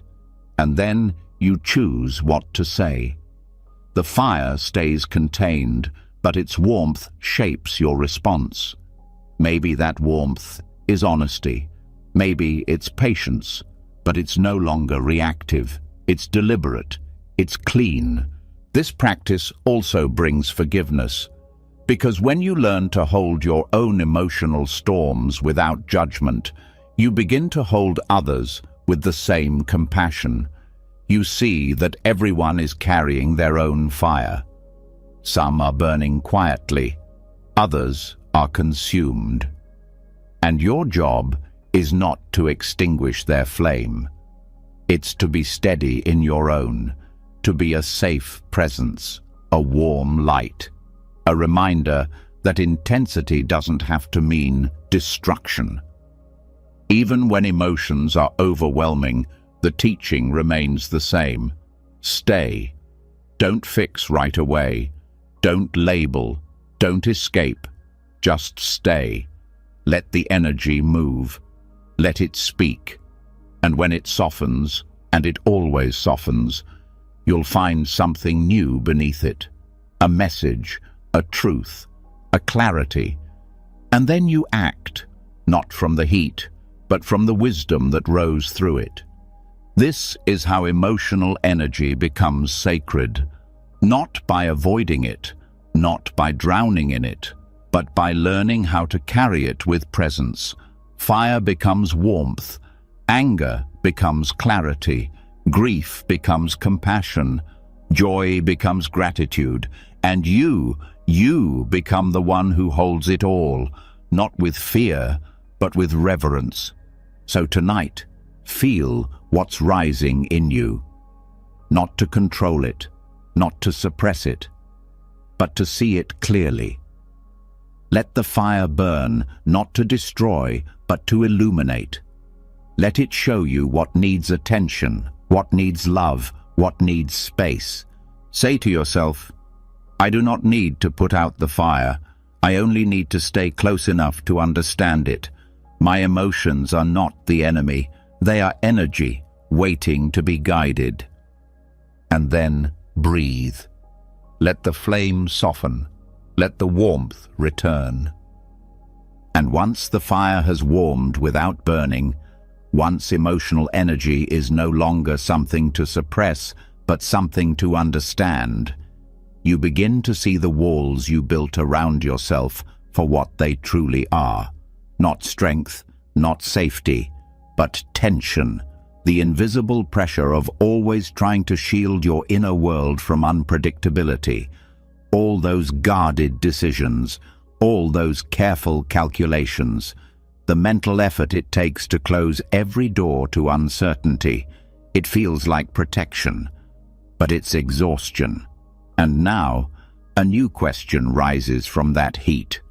What if you stopped trying to close the gate? What if you let it stand open, not as an invitation to harm, but as a sign of trust? The illusion that control creates safety is one of the most persistent patterns in the mind. It teaches you to lock things down, to manage every outcome, to plan for every threat.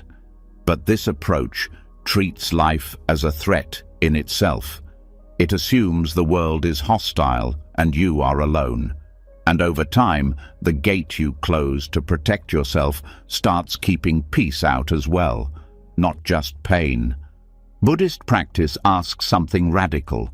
It asks you to stop defending and start noticing, to stop reacting to fear and begin understanding its source. Because fear doesn't come from what might happen. It comes from believing you can't meet it if it does, and so the gate stays closed, tightly, rigidly, silently.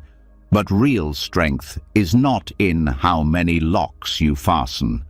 It's in the willingness to open, not recklessly, not naively, but with awareness, with full presence, the kind of openness that says, I will not try to manage every variable.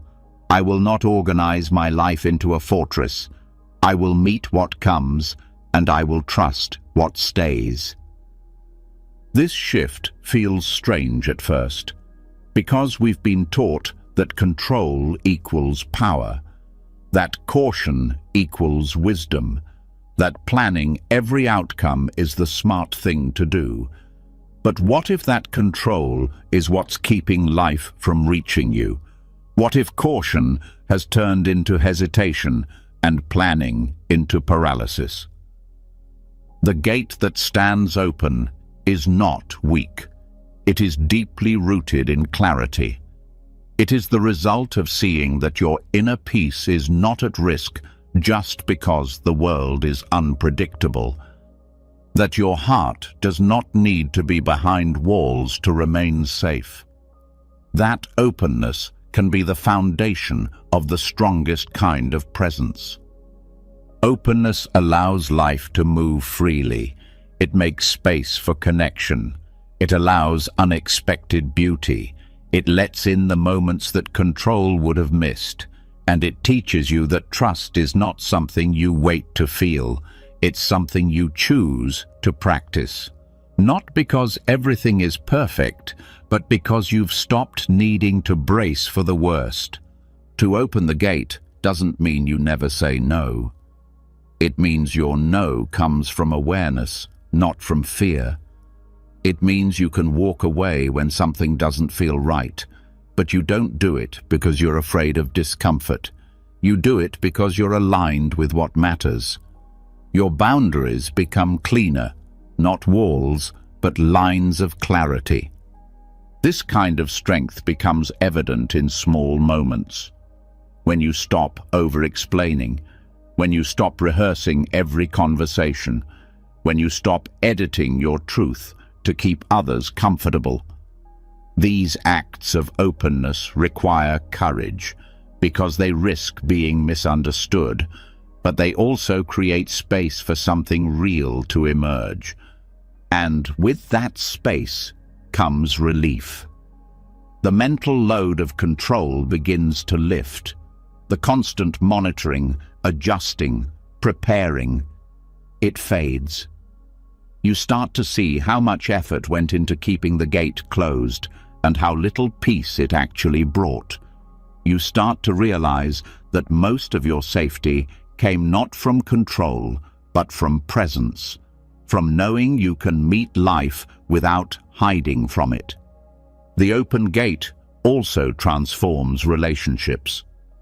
When you stop trying to control how others see you, how they react, how they behave, you begin to meet them as they are, not as projections of your fear. You become less reactive, less defensive, and ironically, more secure. Because you're no longer trying to manage everything, they are. You are just being. This openness is not the absence of care, it is care without panic. It's the decision to stay soft in a world that tells you to harden. It's the strength to be transparent, even when you could hide. It's the willingness to let things be what they are, rather than what you think they should be. Buddhism teaches this through the heart practices: metta, karuna, mudita, upekkha, loving kindness, compassion, sympathetic joy, equanimity. All of these require openness. You cannot love fully with a closed heart. You cannot feel joy for others while calculating your own safety.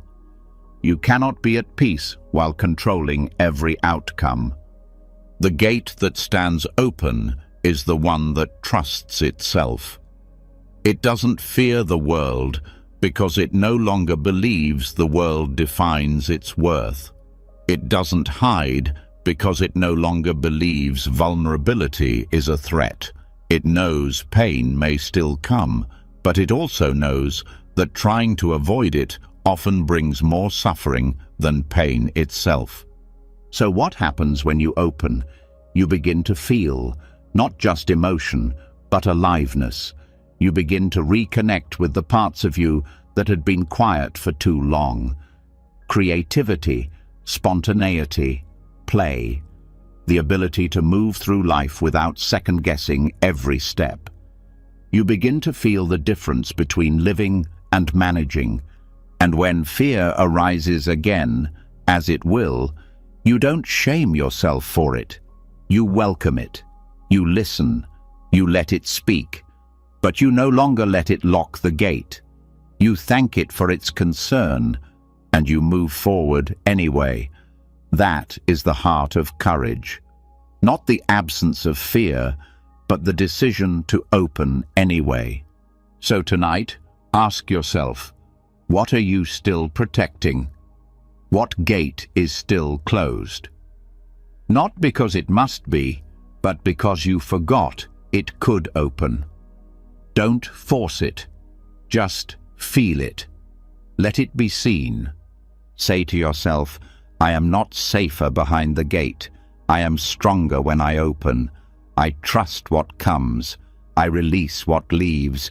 I remain whole. And with that, let the gate stand open. And once the gate stands open, once the walls are lowered, not out of recklessness, but from trust, what becomes visible is what flows through. Not everything that enters will remain. Not everything that remains will return. Some moments come only to pass. Some people arrive only to teach. Some experiences exist only to move. But the mind, still shaped by old patterns, still wants to hold.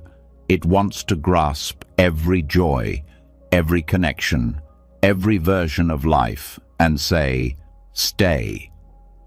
And this is where the next teaching begins.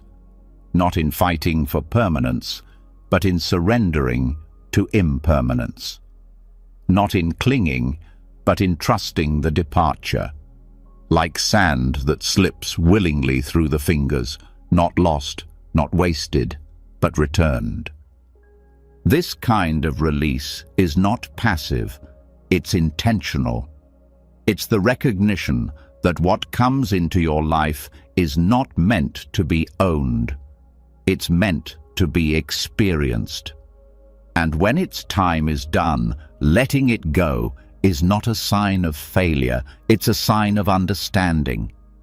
The Buddha taught that clinging is the root of suffering, not because loss is inherently painful, but because resistance to loss multiplies the pain. We suffer not only when things end, but when we demand they last forever. We grieve not just the change, but our inability to stop it. But nothing truly stays, not in the way we want it to. The breath leaves, the seasons shift, the people we love grow, change, leave, or die. Our own identity morphs over time, shedding and reforming. And the more tightly we grip what is trying to pass through us, the more tension we carry. Trying to hold sand only makes it slip faster. This doesn't mean we stop loving. It means we stop confusing love with possession. True love allows things to move. It doesn't hold by force. It doesn't anchor with fear. It opens the hand and says, "Thank you for being here," even as the goodbye begins to form. This kind of release doesn't happen all at once. It unfolds. First, you notice the grip. Then you soften it. Then you breathe through the emptiness. And slowly, you begin to see that the space left behind isn't loss. It's clarity. The sand didn't vanish. It returned to the earth. What was never yours to hold is finally free, and so are you. Trusting what leaves means seeing movement as part of the design. It means honoring the impermanence instead of resisting it. Every sunset is a letting go. Every exhale is a release. Every goodbye, a reminder that we are not here to collect and keep, but to touch and release. And this applies not just to relationships or possessions, but to emotions, thoughts, seasons of life. You may have carried a version of yourself that no longer fits, an ambition that once drove you but now feels hollow, a belief that once protected you but now restricts. These too must be allowed to slip away. To release without mourning doesn't mean you feel nothing. It means you allow the grief to pass through without making it permanent. You let the tears fall, but you don't turn them into chains. You sit with the ache, but you don't wear it like a name. You allow the moment to complete itself without clinging to the feeling it left behind. This is where peace lives, not in the absence of change, but in the presence of trust. Trust that life knows what it's doing, that what leaves makes space for what is next, that every exit is also an entrance to something unseen. This doesn't make the process easy. Some goodbyes are soft, others break you. But even the heartbreak carries a teaching, that your heart can break and still remain whole. That loss is not the end of love. It's part of how love teaches depth. Over time, you begin to see that the less you try to hold on to, the more free you feel, the lighter you become, not empty, clear, not detached, deeply present. And in that presence, you start to notice beauty you missed while holding on, the way the wind touches your skin, the way silence wraps around you when the noise is gone, the way letting go makes room for breath. This lesson transforms how you relate to life. You stop rushing to secure outcomes.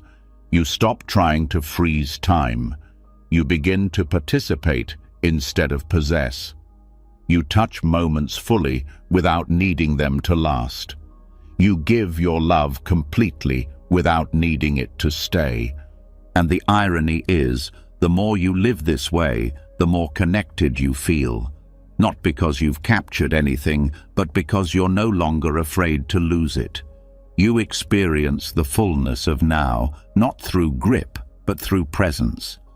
So many people live in mourning, not just for what's gone, but for what they fear will leave.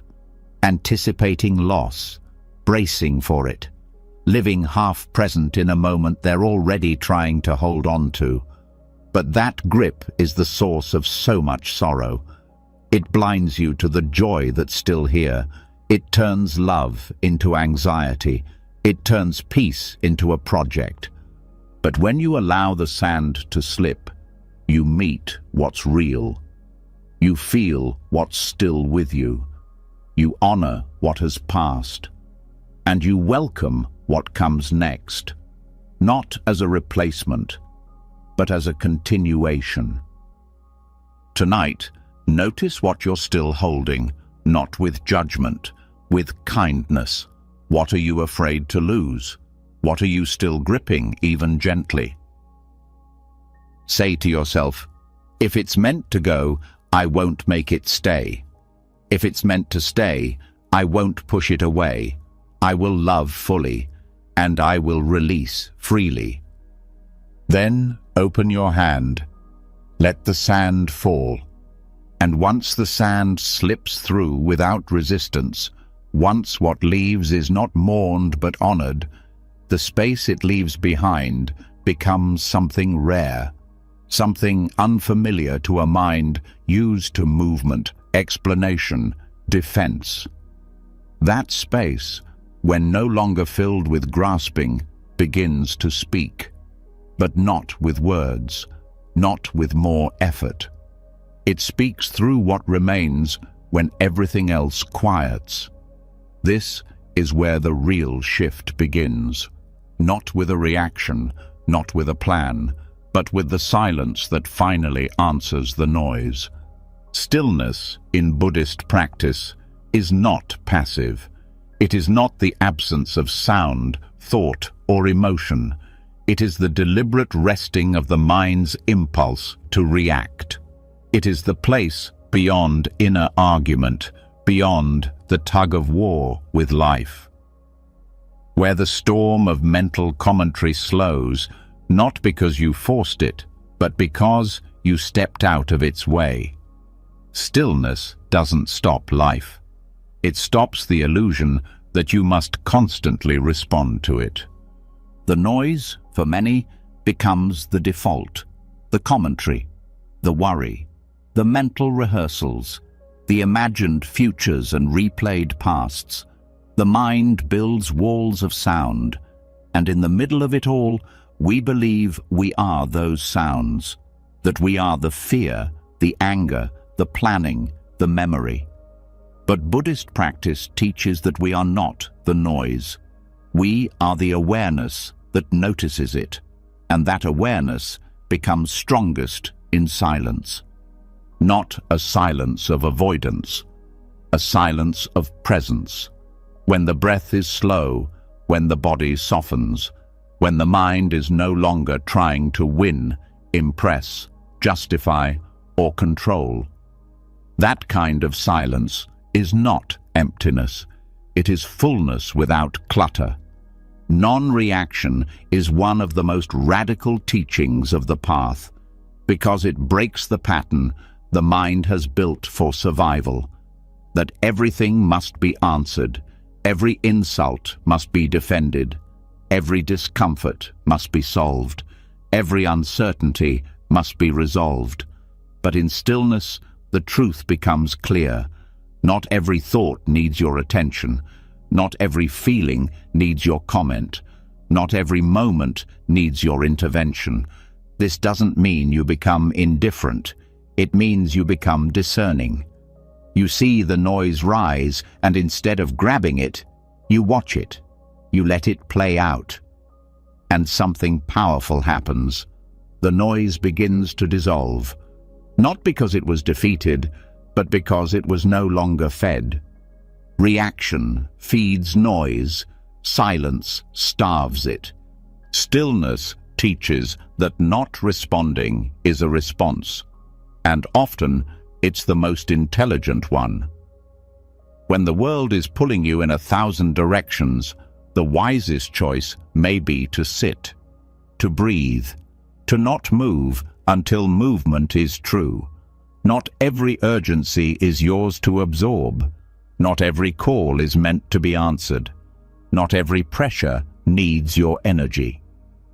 Meditative stillness is not just for the cushion. It's a way of being, a way of carrying yourself in the middle of chaos without becoming chaotic.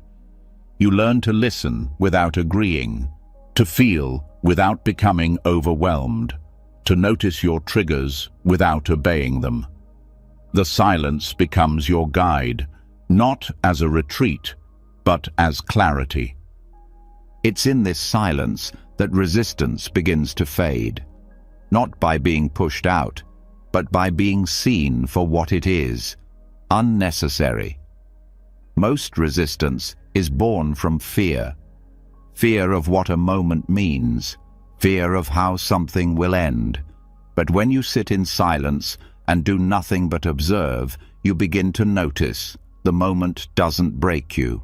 The discomfort passes. The fear softens. Not because you changed anything, but because you didn't feed the resistance. The mind wants to fix, to control, to push.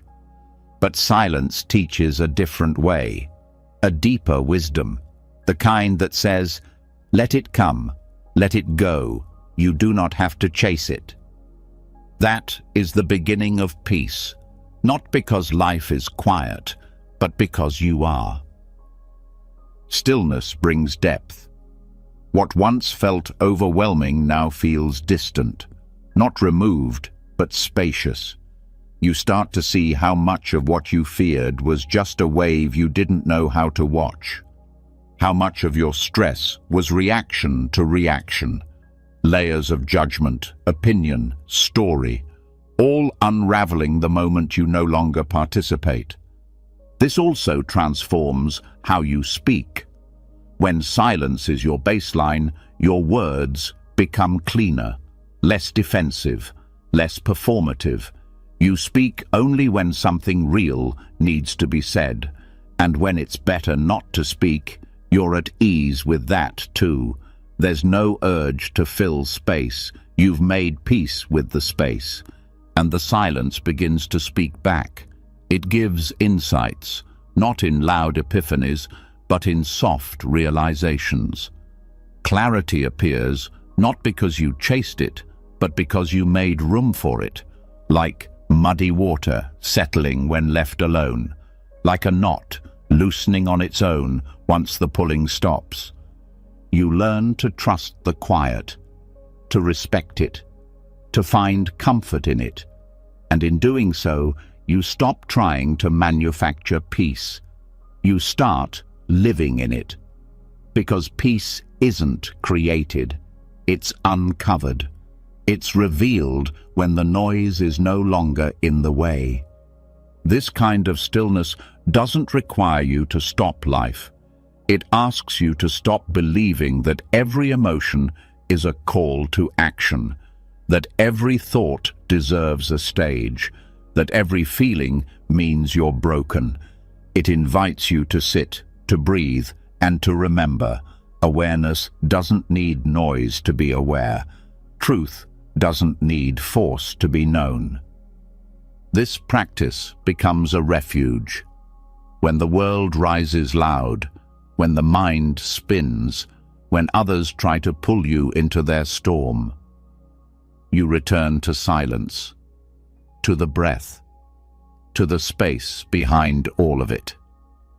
And from there, you choose, not react. From there, you respond, not defend. From there, you live, not survive. So tonight, let the noise be there. Don't fight it. Don't fix it. Don't follow it. Let it rise. Let it pass. And notice what remains. Say to yourself, I don't need to answer every voice. I don't need to fix every feeling. I can rest in the silence. I can let the noise fall away. And then breathe and wait. The stillness is already here. Letting go doesn't mean giving up. It means giving yourself back. Over these sacred hours, we've walked through still waters and frayed ropes, through quiet whispers and burning fires, through gates that stood open and mirrors that no longer held us captive. We've met silence not as emptiness, but as healing. And what we've uncovered through each breath, each image, each surrender is something deeper than control, something softer and more powerful. Freedom. The freedom to not chase what's fading. The freedom to be still while the world spins. The freedom to stop holding your breath, waiting for things to go your way. You've seen now that what slips away makes room. That silence answers what noise never could. That peace isn't won, it's revealed the moment you stop trying to manage what was never yours. So, as you drift into sleep tonight, carry this with you. Not everything must be understood. Not everything must be fixed. And nothing, absolutely nothing, needs to be held tighter in order for you to be whole. You were already enough before the grasping began, and you are even more so now with open hands. If something in these teachings touched you tonight, if a single phrase helped you breathe easier or release a little more, share it in the comments below. Let someone else know what whispered to your heart. Because what we release alone, we often confirm together. And if this kind of peace is something you want more of in your life, make sure to subscribe and tap the bell so you never miss the next step on this path. Let these teachings meet you again and again whenever you need them most. You've done enough for now. Let go, rest deeply, and let the Dharma carry you through the night.